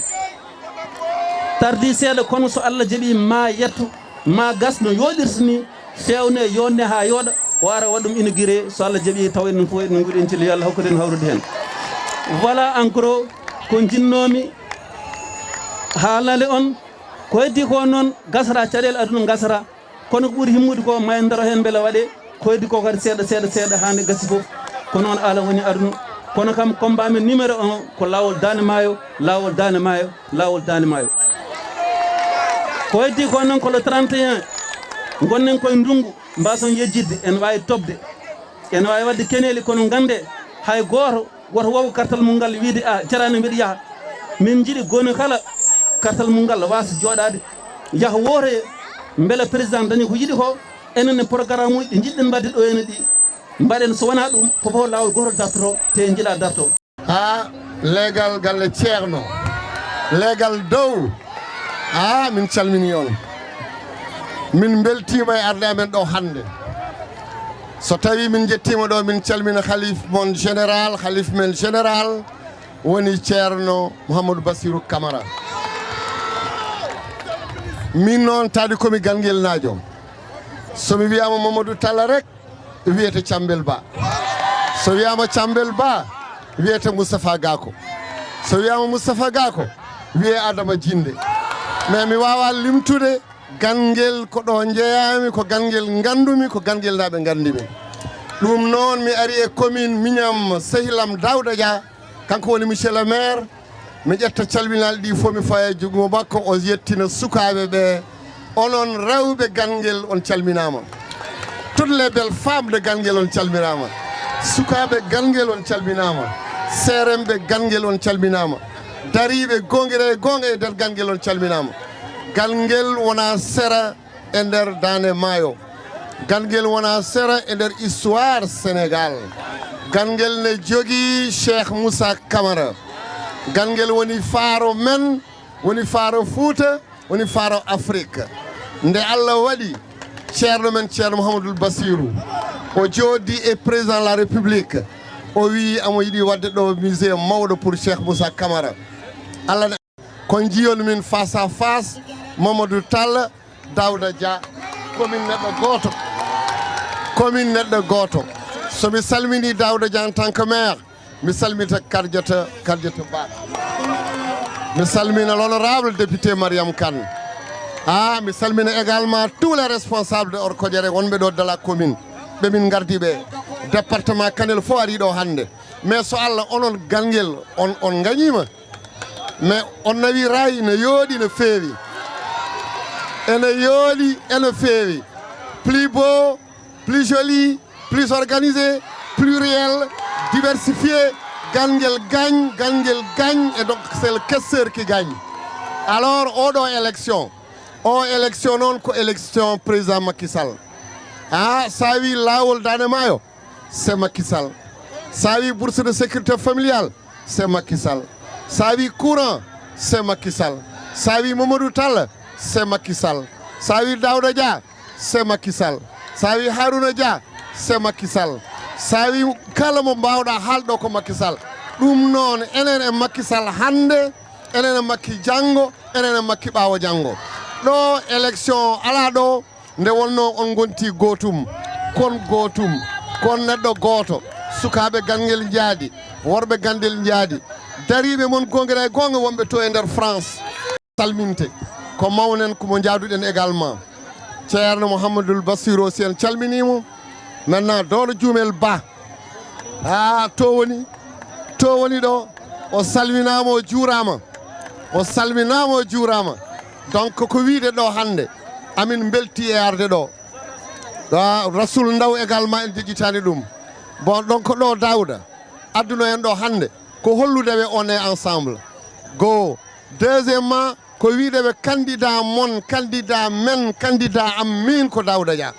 ko wiide on candidat am min e candidat mon ko Raky Diallo ko wiide on ko Bassirou Dorli woni candidat oɗon gowno gagnade ndewon e vos responsable wonɓe ɗo gañoɗon gangel heɓa résultat towɗo ko namdiɗon ko mbawon heɓde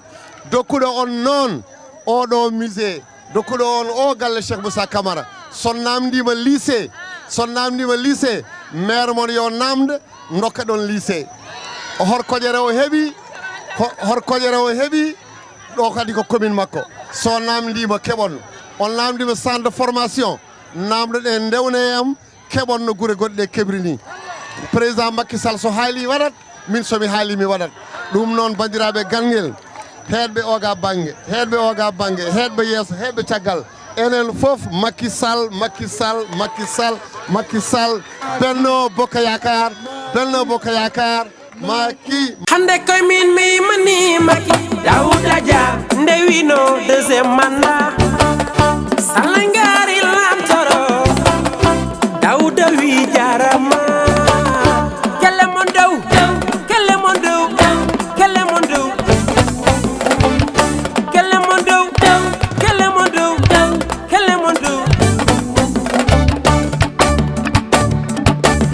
wonno ɗo ko beydi gondiɗa jarama Daouda kono en keɓi momte gondi Daouda jarama Daouda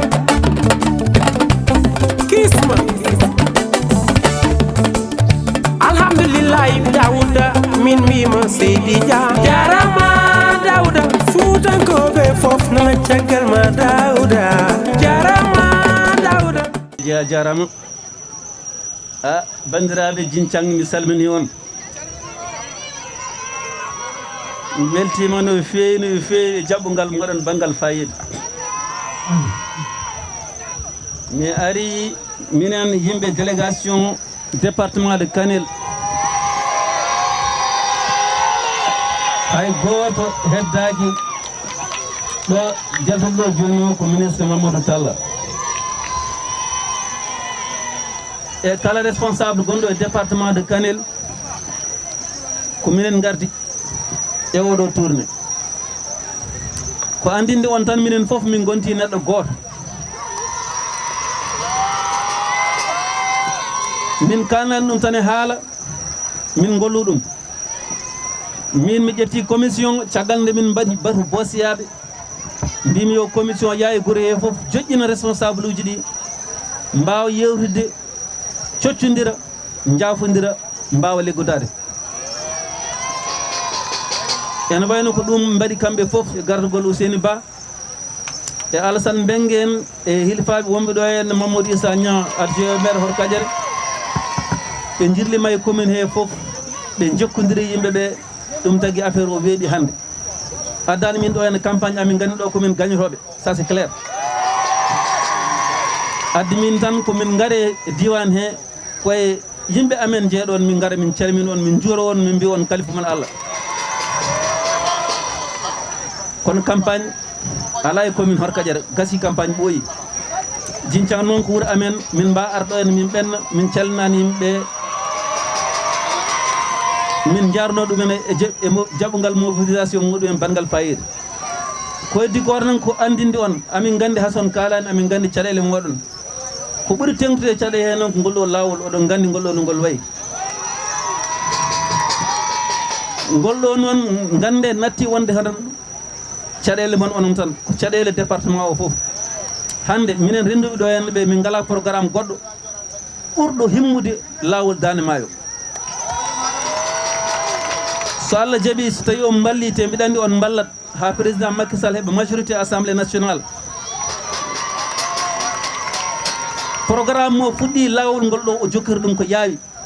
beele ɗo e hitande taw ɗo henna goudron o ɓawli kurum rum ko ɗum jiɗɗen te mbiɗani jincang ma waɗi ɗum président Macky Sall retti hen tan ko salminde on e jarnade on e wiide on kalifa mon Allah gati oɗo élection ari koye saaha mettuɗo saaha guese jeeri saaha guese waalo saaha aussi toɓoji aɗa wawi ñande pinnen eɗen goto nde ene wawi hawrude e toɓo kono woto toɓo ngo haaɓe en wotoyde gari so tawi haaɗi en wotoyde ma en nimsat ɗum janggo tawi mbawa heɓitade ɗum noon moni kala ñande élection nde jaggu kartal ma ngal kala to ngal wawi nadde yaltingal ha goota ko ɗum tan woni komin ñagotoɗo mbason amde mbason wiide jarani aha ene jari gati ko ɗum tan addande président Macky Sall waɗande ngolɗo lawol eko heddi ko fof min ɗeɓi noon tardude e programme amen min ponno rewɗo ene guila ñalawma kono min tardi kono joni han gadi min dokka Mamadou Talla aussi wooda ko weddi hen e te min jaafuɗo men min ɓenna kadi komin yaaɓi ɗo ha Dembankani min calmini on min jaarimi on monsieur le ministre bisimilla merci Sada e Habib Camara Sada e Habib Camara on calminama on juurama sukaɓe Djinthang on calminama rewɓe Djinthang ɓe calminama mawɓe Djinthang calminama ko délégation joɗɗo délégation Kanel ari yiide on salminde on e juurade on candidat ji mon ko Daouda Dia candidat mon ko Raky Diallo candidat mon Bassirou Doro Ly candidat mon Bakary Bine Camara candidat mon Kardiatou Bamo Gangel ɗum noon ko onon yeeyi onon gañotono gañoɗon allahumma salli ala seydina mouhammadin musallim rama merci ministre Allah jarama jarama haalama waɗi fayida hande koye min mi yimanima Daouda Dia nde wino deuxiéme mandat Sall ngari lamtoro Daouda wi jarama kelle mon dow kelle mon dow kelle mon dow kelle mon dow on hande minen fof min goni neɗɗo goto minen wondunoɓe ɗo hen e département de Kalel no mbirtoni tansuji ɗi fof handi wonti gotum ministre Mamadou Tall nano ene dari minen jaadi guila subaka ha hande minen gondi ɗo min gaynani hamin payi ha Dembankani mbiɗan jammo han kadi ko ma wiyata min mbawa garude hande ko ɗum tagui ma jaggono min gandu kono ene gasa min garta ga henna e campagne commune tawne ɓuuri yajji kalden ko jiɗen haaldude ko min beltima no fewi e jaɓɓogal moɗon fallal kam ko ɗum ɗo tan tawannomi ɗo henne guila garmi min mi arti ɗo henne ko ɗum ɗo tan tawami ɗo henne ko teddugal e jaɓɓugal tijiɗe e jaleede ɗum ɗon noon ko darde rewɓe padalal ko darde sukaɓe jeunesse padalal ko dangue hirfaɓe padalal fof no potiri mi salmini kamɓe fof somi limi tan mi juuma hande gande dow o no wayni min jiiɗi ko less o waya noon ko ɗum tagui min caggal komin kawride ko min neldi délégation yaahe guure he fof joƴƴine responsable uji tannosuji ɗi fof jooɗɗo kaala kawra jafodira nde mbawa liggodirde mbiɗa andi ko ɗum tan woni campagne meɗen kono wona eɗen dokkuli ɗo hen opposition ne gaño en ɗo hen kala kulɗen kay ko hakkude koye meɗen jooɗɗen saabu kaari walla kaari camɗon wodde ala ɗum kadi moƴƴani oɗo élection noon ko élection kartal to woni e padalal wata jaɓe kartal ngal niila yo kartal ngal woote par ce que so président dañani programme mo ƴettunowo foof ko dartoto te jiɗɗen ko haadema ko yaade walla jiiɗa o yaaha joni kono kam so élection o ɓenni jiɗɗen ko lawol ngol ɗo waɗe goudron oweji kurum rum sen gayni eɗen cohli guese ɗe ne mbaɗe kono guese ɗe ene manque nafde en par ce que guese ɗe so mbaɗama yimɓe ne liggo kono donki dañci ummade e caɗele holko waɗi ɗum milliard uji mbaɗa ɓe investir yimɓe ne ndema kono donki dañi holko waɗi ɗum yam probléme soit awdi moƴƴani soit engrais moƴƴani soit awdi engrais fof moƴƴani soit machine pani walla yimɓe tarda sabu wiyen ndewe ñamali mbiye so ñoɓani ndemata ha campagne ɓenna so ndemi e yo mana ɓende e ndungu fofo bona lawol gotol ɗum ɗon il faut yimɓe ƴewto ɗum président Macky Sall gas tawtinani ko ɗum woni gayano ɗum ɗon min jiiɗi ko ƴewa ha laaɓa gasɗe so mbaɗama yo naf min jiiɗi ko waalo wona fawru département de Kanel kameŋaji gummo jeeri garga e maayo carsa légume carsa ñamdu carsa ko moƴƴi nawa jeeri walla nawa ha nder Sénégal ko ɗum woni komin jiiɗi minen oɗon gandi ɗannungal hankkadi natti yimin jahano France ala liggey min calmini kala responsable meɗen worɓe e rewɓe ɓe e sukaɓe ɓe fof hay goto min jejjitani mamin gartu gayno mbirumi campagne inchallah campagne enen tan commune meɗen artude gayno on saaha no mbaɗen ɗe ɗo ni fijje wella ha weela amoɓe wawɓe nganaji nanɗo hen aɓe gandi mamin gartu ɗo hen so Allah jaɓi jaɓi bisimilla mabɓe ɓe calmini on min juurima on monsieur le ministre kotoma konɗo merci Daouda le questeur a jarama en calmini donc questeur Daouda Dia kanko woni maire mon en calmini imam wuro e joom wuro wuro en calmini sukaɓe padalal en calmini anniyankoɓe padalal so miɗon yankoɓe noon wiyat Mamou Gueye ko sehilam ko musidɗam o woni ko France somi wi padalal mi wiyat aussi Abouña kadi ko sehilam kadi ko ɗo jeeya Demba Lelɗo ko ɗo jeeya Mam Fall ko ɗo jeeya Mam Fall kamɓe fof ko ɗo ano kala jeeyaɗo ɗo e padalal gonɗo ɗo debbo suka gorko mawɗo e tummoɗa goto hen jejjitani ko wiide en no wiiri joni ni questeur addi ko hollude min komin gotum ɓe ko commune makko kanko Daouda Dia oɗon nananno haalde wiye Daouda Dia Sall worɓe ɓe mbi ko Macky Sall enen fof ko Macky Sall ɗum noon no gowno ɗon wadde ni ɗo e padalal namdo ɗon ko candidat ji men ko Daouda woni candidat Raky Diallo woni candidat Bassirou Dorali woni candidat fof noon ko Benno Bokk Yakar hay goto haalanta on hoore puccu ngu so tawi kay haaloɓe ne mbiya ne guittuɗo ko Macky jogui ko en mbasat hebde lawol ngol ɗo en mbasat hebde électricité baɗaɗo ha gasi o en mbasat hebde les bourses de sécurité familiale ɗum noon haala ala ɗo e Daande Maayo haala ala ɗo e padalal enen fof ken neɗɗo goto ndenden jaaden kawen mbaɗen no gonɗen wadde ni allahumma salli ala seydina mouhammadin sallam e kala responsable politique e département de Kanel min kaldi min pamodiri e intérêt président Macky Sall minen fof amin jaada amin mballa ɗum ononne min jiiɗi ko ononne paamon ɗum kawron on gonno neɗɗo goto ñande 31 inchallah juillet goto oɗon fof massivement mbawen hokkude président doole to assemblée nationale wawa waɗande en ngolɗo lawol jiɗɗen so tawi en gayni élection rek beele président ne fuɗɗo ɗon beela ɗon hirani taw ngol berkama ha ngol ɗaati ngol wi kurum ko ɗum woni ko himmi hande département de Kanel ko lawol Daande Maayo ngol waɗe hankkadi yimɓe ceerta e caɗele hakkude jeeri e waalo ɗum gasa ha laaɓa ɗum ɗon noon min ñaagui ko darde moɗon ñande 31 nde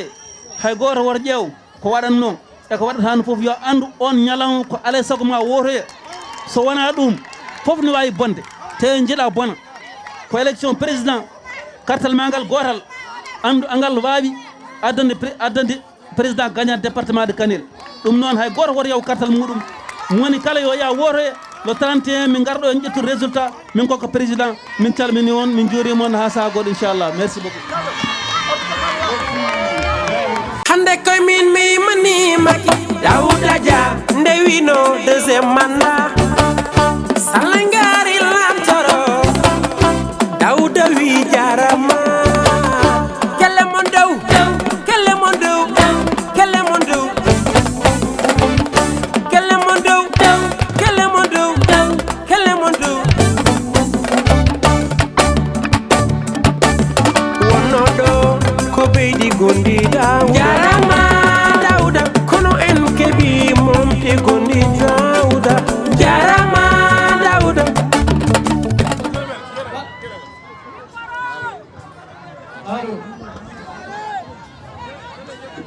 danko assalamu alaikum question danko assalamu alaikum ngitini wo mukuni kudanga ina bismillah ana wutu monsieur le ministre agen Mamadou Talla anari wo questeur agen wo candidat Benno Bokk Yaakaar agen Daouda Dia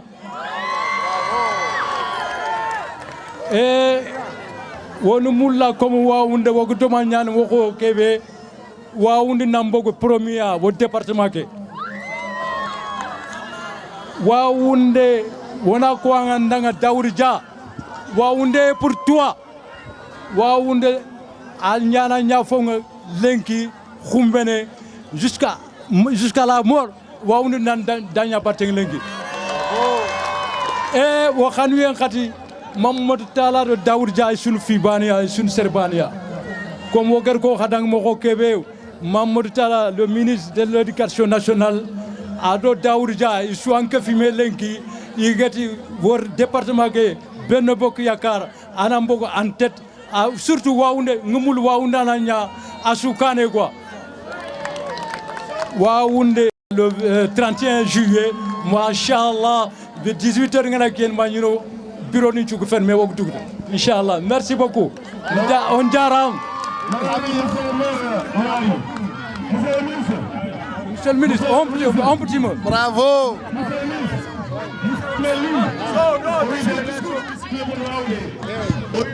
ɓe jalti jalɓi moon yato dawd kadi o wi wawde o Allah ñagana nous demandons à bon Dieu qu'il nous donne la gloire qu'il faut au président de la République, à ses deux représentants, M. Mamadou Talla et le questeur Daouda Dia.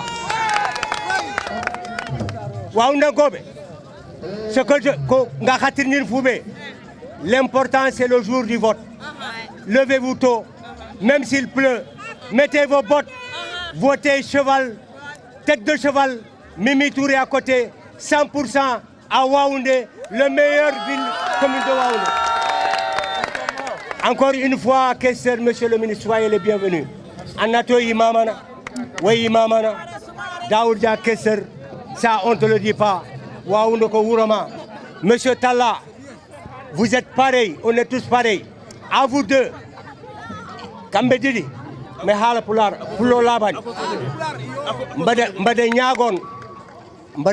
on dit. Je l'ai dit, Mihali à la réunion de Canel.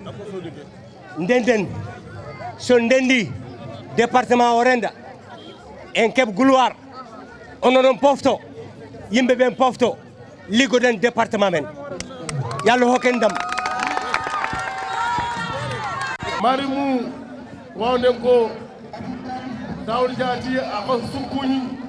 seresu antoko ati anyamo. Ni min calmini maire. Ati awa maire kunini.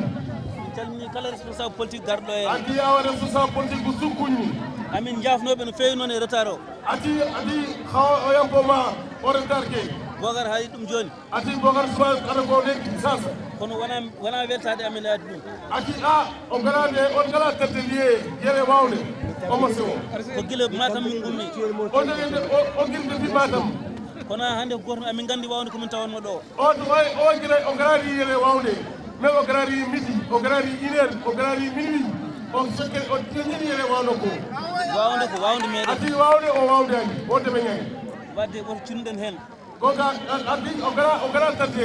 hamak metteni min jii tan ko holluɗon minen fof min goni neɗɗo goto a garari woni yere o munda hawtuno Daouda Dia ado Mamadou Talla suru sere banani voilà minen responsable département ɗi foof e responsable département kala tout sere banani min jiiɗi ko onon e base o waya noon o munda o base ke ala ña sere bane le 31 le 31 décembre inchallah jeen gorten président Macky Sall o su oɗo daga voté président Macky Sall parce qu'il faut président Macky Sall heɓa majorité il faut président Macky Sall ala majorité nationale ala majorité ke guitta assemblée nationale ɗum ɗon noon kenka ko onon darto hen o gay sigalande ko voté vraiment min beltima no feewi vraiment o so ɓuuru mi salmini responsable gonɗi ɗo ati awa responsable kukuñini mi yiɗa limdi mi juuma ati adam munda alati kaadi aɗon kaadi ala juume kono monsieur le maire mi calmini ɗum comme adam monsieur le maire kuuni min calmini coordonnateur amen Bocar awa Soumaré kuunini coordinateur Bocar Soumaré min calmini aussi miñi amen Bakary Bine Camara ati o kokone Bakary Bine Camara kuuni hannde enen fof ken gootum o su ala sere bane ay jarani campagne ɗo henna ati campagne te wawde contre opposition tan o wi contre opposition bane jalta ko ɗum war jaɓen opposition gañoɗo o to duge opposition ala gañoɗo ala merci monsieur le capitaine Bocar Soumaré opposition ala ɗo gueɗe voilà monsieur le ministre de l'éducation nationale Mamadou Talla pardon mbalem seeɗa de wawde min calmini on bandiraɓe wawde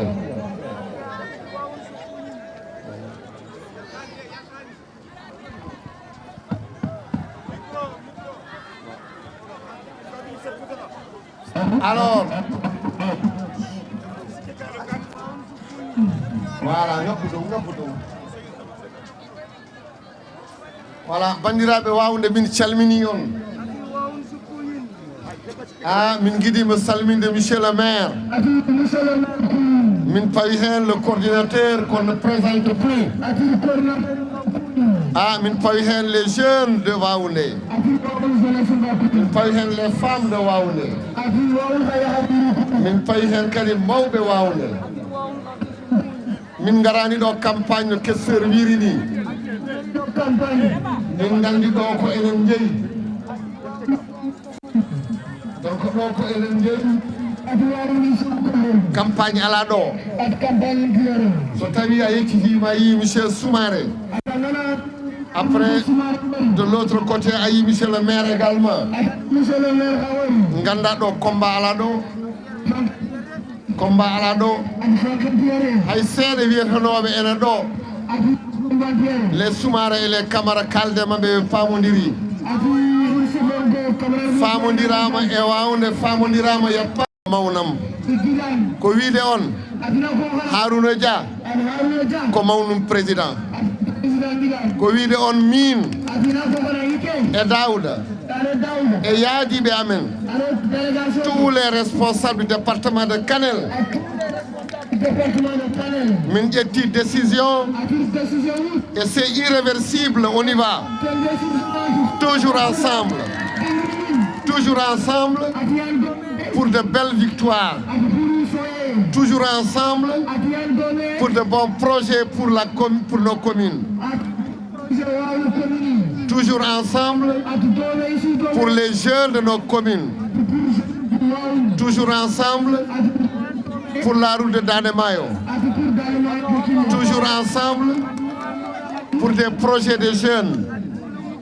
toujours ensemble pour les femmes de Waoundé. Ɗum noon gande responsable il faut min kawri, il n'y a pas d'opposition ici. Notre candidat tête de liste départementale, c'est le questeur Daouda Dia. Questeur Daouda Dia. Popone questeur, bien moyo jogoro jam. Notre candidate, c'est Raki Diallo. Bien moyo jogoro jam. Notre candidat Gondo, Kompasiru Doro. oti hadan hekru demankani président Macky Sall aɗa suukini haku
Voilà, ndi de mankan go jukuñ bana ju tonda jamu. Oui, o salmini dembankan nabe fof. Délégation be département de Kenel. Délégation mumi département de Kenel o mo jara Allah o mo jara on bismillah mon ender dembankani. Délégation be délégation mummi de département Kenel o Daoud Dia délégation ko Daoud Dia woni hoore délégation o Mamadou Talla délégation Mamadou Talla ne ender délégation e Bono Bokar Yakar délégation Bono Bokar Yakar ne délégation on naati galle mon do en ngummi galleji mon on ngummi gure mon on ngari gure mon dembankani minen fof min ñaagal minen fof min kaje nder dembankani ko ɗum woni konngol makko bisimilla mon Allah jarama on jarama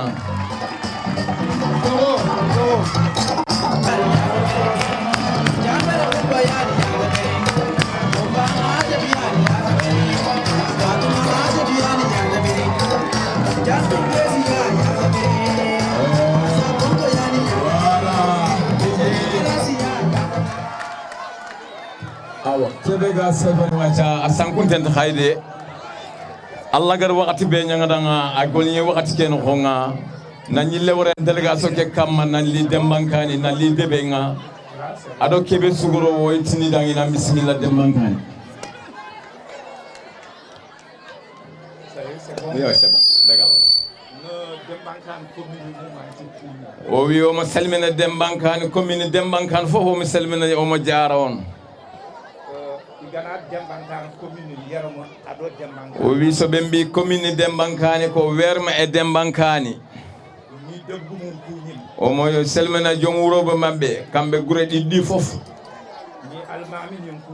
almami mabɓe kamɓe gure ɗe ɗiɗiɗi foof almami mabɓe ɓe selminaɓe omo juuraɓe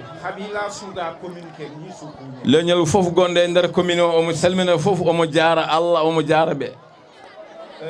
commune de Dembankane Yeruma commune Dembankane e werma tendance département de Kanel a ñeme tendance département de Kanel gessi hankedin o suwano baane minen fof ji ngoni gosiru li besiru doro li o suwano baane lenki kamɓe fof ngoni gotum ɓe ngoni juuɗe ɓe ngoni koyngal goto adim pa tugunne mon tonton Ablaye Anne aɗo o kanko e koye bammakko tokoso Ablaye Anne le président du conseil départemental konko woni conseil départemental e nder Kenele président yo nga keɓe murum commune kema o wi ko darta ɗo e nder commune he le 31 kota le 31 so Allah jaɓi on a 100%. on minen fof min jaha min goto wona 100% de vote woto wona 10% nde ko 100%. o wi so hay so jiwonde ari minen fof min jalta min jaha min bedda carte aji ɗi Son Excellence le président Macky Sall. Oui, minen fof min balla Allah en laade mum min balla Macky Sall. Il faut on a sembenkini son Excellence le président Macky Sall. Assemblée nationale. Minen fof min ndendene juude e koyɗe minen min balla Macky Sall o e benne yeeso. Ngandon ko wonno ɗon hanki e hecci hanki ɗum fof ruttima gessi. hay batala ɗon so wona jem e cellal omo selminaga dental o fof gorko e debbo Mamadou Koro Sibi monsieur le maire Demba Jigbo fofo gatta hun yere asuri yere pour on ngolnya wono kitunkin me wona Sénégal den kane nambran to yogu yere garanto yogu yere munafiq yogni yere assassin yogni yere violeur yogni yere faut pas voter pour eux. Le 31 côté, Inch'Allah, carte qui est banelle. Akani Benno Bok Yakar spécimen. Si menyane, ado buba don kachinyare.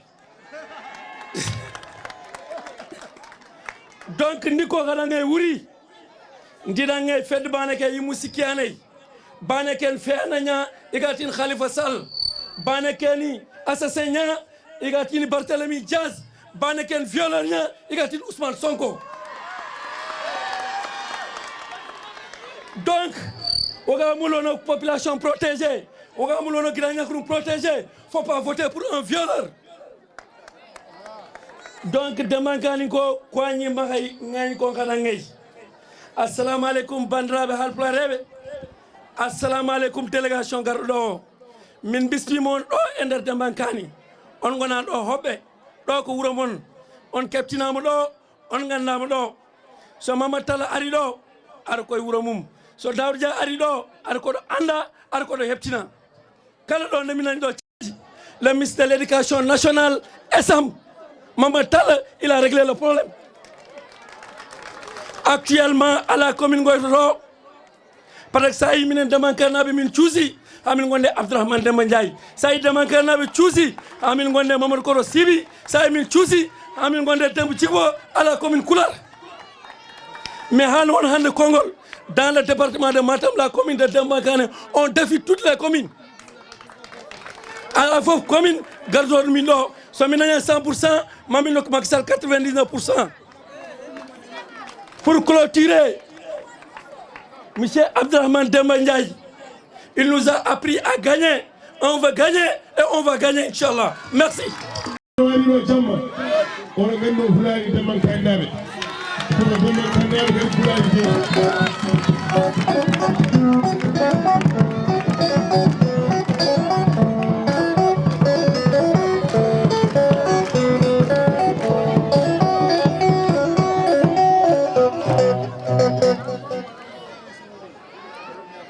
Assalamu alaikum bandiraɓe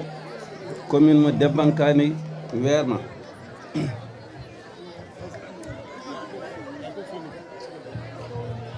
Assalamu alaikum bandiraɓe commune Dembankani Werma. Atidi Dembankani Sokuni. En calmini monsieur le maire.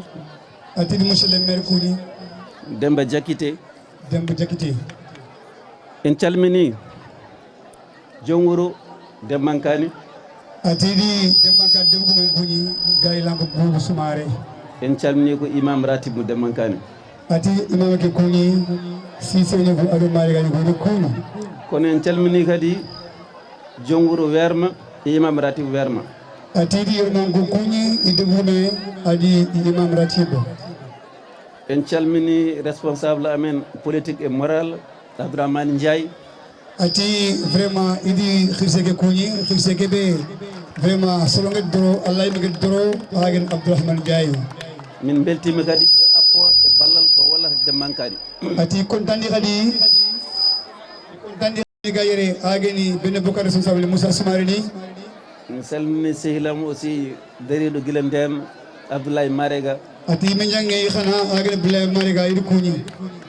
mi salimi banam debbo ene gassa mi yanimo ɗo ene garta wona yimɓe he walla wona galle mabɓe wona takko sakili ba ati di sere mbuñi ageni xana kadi ageni takko bacca mi salmini banam debbo mo mbayro mi yide aussi mi anda somo ɗo henna Maymouna Thiam ati i Maymouna Thiam kuñini ageni vraiment responsable hani politique en ho ageni joggorɓe ɓe ene jeeya wallunoɓe no demmankani guila départ ati ku demandi parti keɗan guiɗi départ min calmini kala responsable et militant garɗo hande jaɓɓade min ati sympathisant ageni parti ke xana aɗo parti ke sogɓega parti ke mulla igano xonga ida sukkuñi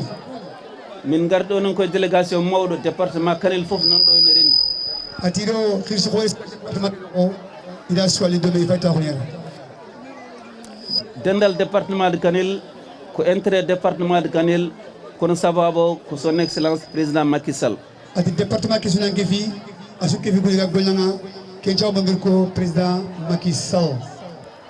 hande ko président Macky Sall ƴewante par ce que jiɗɗen ko heɓa majorité assemblée nationale ati o sur Macky Sall a fayni ikem fedi Macky Sall a fayni par ce que mulla ana assemblée ke ana faga ana majorité nagin assemblée ko fuɗɗi liggade Sénégal ko eɗen keptin ligguey makko eɗen paami ɗum jiɗɗen ko continue oɗo waɗi Macky Sall gel golluɓe deɓari aguel golluɓe deɓe gilattake ono mulla toujours en continue ati toujours nan dembankani ikumbiri ikuri kabañori xa kuña tan na xa kuñi xana xuɗa xa itu xa kuma vraiment xar xa victoire kita xa gagné déjà Moussa Soumaré joni haali wi ɓe mbaɗi défi e département o foof kamɓe ɓuura jogade meilleur résultat e nder département he adu Moussa ko nanti département ko nafti défi nan dembankani résultat ñampugona suya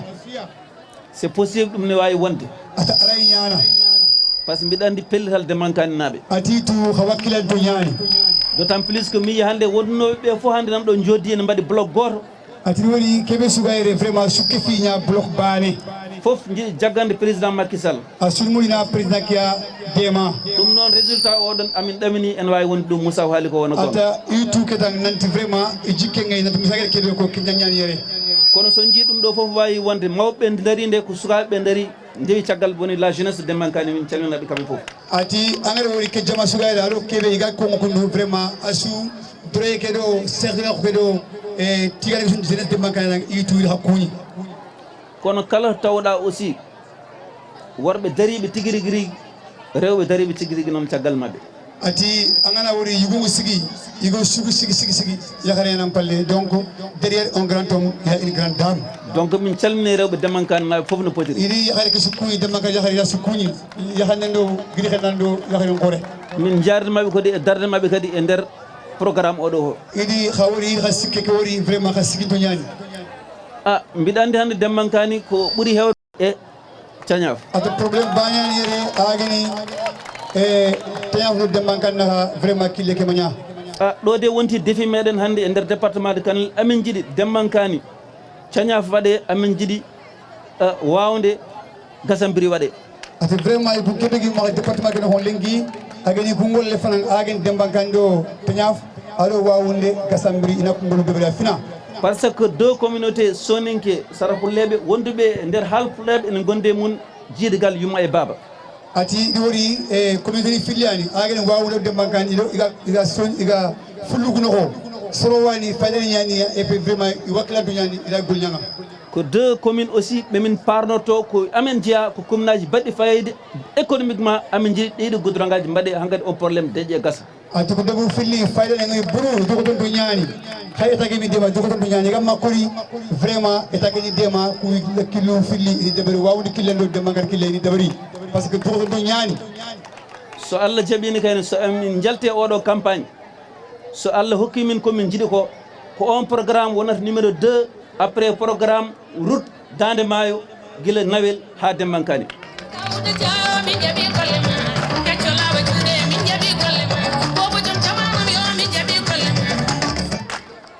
Allah gana kitey o gana bo campagne kene ko wonda wote Allah gana sogon kinoyi ke projet kun aña projet numéro 2 parce que nawutu Nawel ma Dembankani telingita aɗa wawde kam telinkita vraiment kenne fois tan ani fotata henkana hande noon amin garde candidat ji département o badam debbo ne hen wiye Raky Diallo to Kanel mon ɗo ati wiye ke délégation kene o candidat ngay yahare komi gati parité ageni Raky Diallo Kanel ngeñani a délégation kene o yere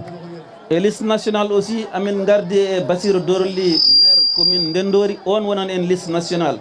ati alors liste ne ko filwan liste départementale alors liste nationale donc liste nationale ke i doyen yani ageni yoro Dorli ayere en liste nationale joni mbiɗa ñaago opposition gonɗo ɗo henno ati mu opposition ke maka keɓe ga yere ɓe ngala ha chance goto gagnade ɗo e Dembankani sansinti maka gagne Dembankani gesto ko ɓe sikke sansinti maka gagne Dembankani yoɓe ngar ɓe janta e moɗon mbaɗon 100% min note ɗum min kolliri aduna o fof min kolliri président Macky Sall Dembankani waɗi 100% ko ɗum ñaagui yimɓe opposant ɓe ngara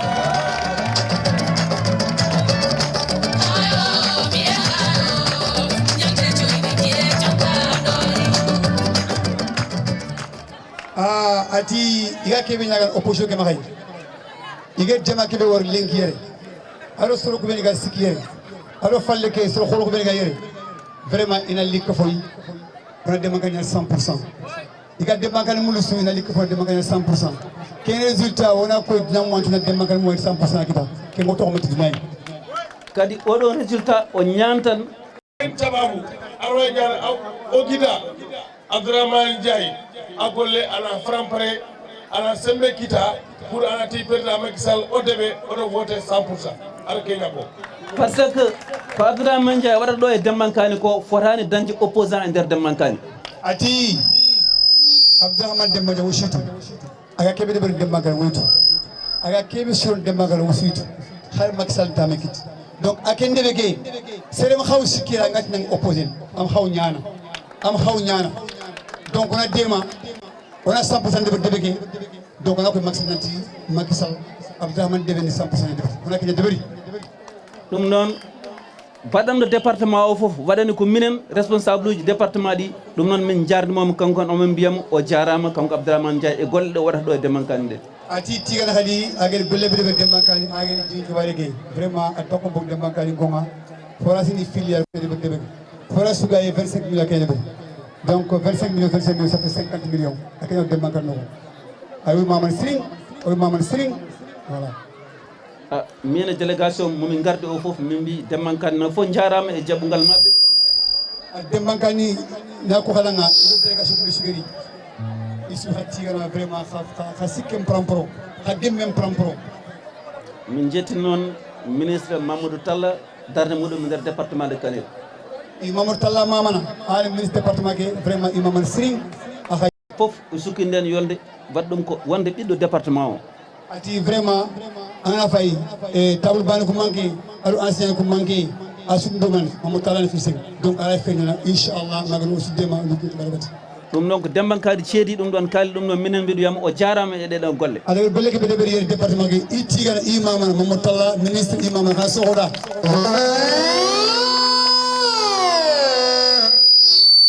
merci ɗum ɗon bandiraɓe Dembankani on fof mi salmini on mi jarima on mi weltanima on ha gongol inchallah vraiment ha yampima hay ha tuuyi hay kontangue ɓuuri haɗoyega hoɗo paraje merci daw jeeyi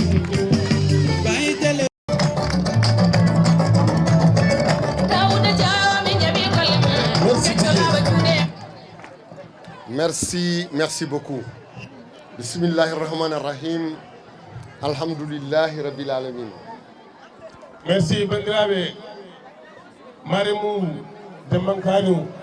o ministre éducation nationale ati bismillahi rahmani rahim alhamdoulillahi rabbil alamin en calmini monsieur le maire Demba Diakité monsieur le maire kuñini en calmini monsieur le maire Mamadou Koura Siby ati awa monsieur le maire Mamadou Koura Siby kuñini mo gondunomi d'ailleurs guila France ati an ɗo dome depuis France guila APR ne fuɗɗe minen gondi toon ati yo joppane APR o an dome France en calmini imam wuro ngo ati awa imam latif ke kuñi en calmini noon ɓe tawɗen ɗo ɓe ati en calmini les jeunes de Dembankani, en calmini les femmes de Dembankani, en calmini les responsables de Dembankani. nde min garata ɗo nde noon min puɗɗi ko 11h min garino ɗo amin gaami amin tampi kono nde min paandi wuro ngo on dokki min énergie ha ɗon wawi haalde une belle énergie ala fof ko en jiyan ɗo e culture amoɓe ɓe ngami legal ko ilego yimoɓe ɓe jimi sugal ko sugo yooɗi weli min minen fof weli questeur Daouda Dia weli Nasser Niane weli également Bassirou Doroli weli le président Abdoulaye Anne minen e rewɓe ɓe min gardi ɓe kadi weli min en un mot dal Dembankani nawirayi on nawirayi weli yooɗi feewi ko noɓe mbiyata ni tan komin jiiɗo ko weli min ɗum noon min mbiya on onon ko mbaɗɗon fof ne weli min ɓeyde volume o ɓeyde volume o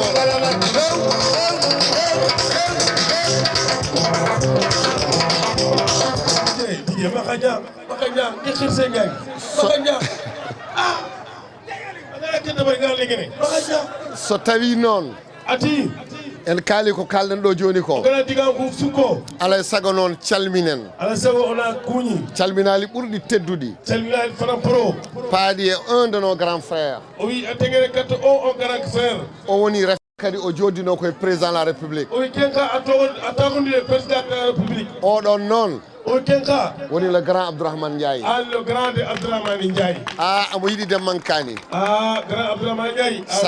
sa yi Abdourahmane sa yimo subaka o wiya Dembankani sa yimo kikiɗe o wiya Dembankani sa wi table banc o wiya Dembankani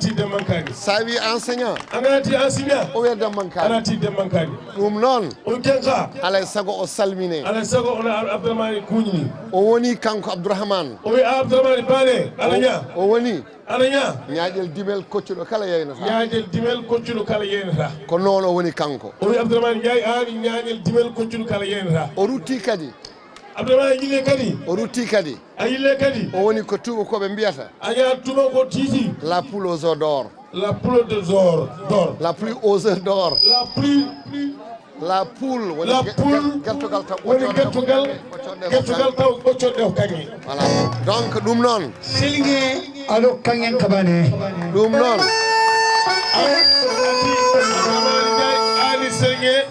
ɗum noon addi en ɗo hannde goo ko hollirde on ko wiyetene ko komin gootum jiidon ko Macky Sall so yimɓe nandi yidde so enen ndendi yidde on mbawat famodirde on mbawat yadude ɗum noon komin gotum gandon ɗum y a plus de tendance dans ce département oɗo département noon o ɓooyi ardade o wi département Kane toujours ari Kane o ɓooyi ardade résultat ji makko o wi toujours résultat gana ɓogu département Kane ari Kane hikka noon o ɓurata ardade o wi 2022 o teŋere somin kalni on ko addunomin komin gotum o wi o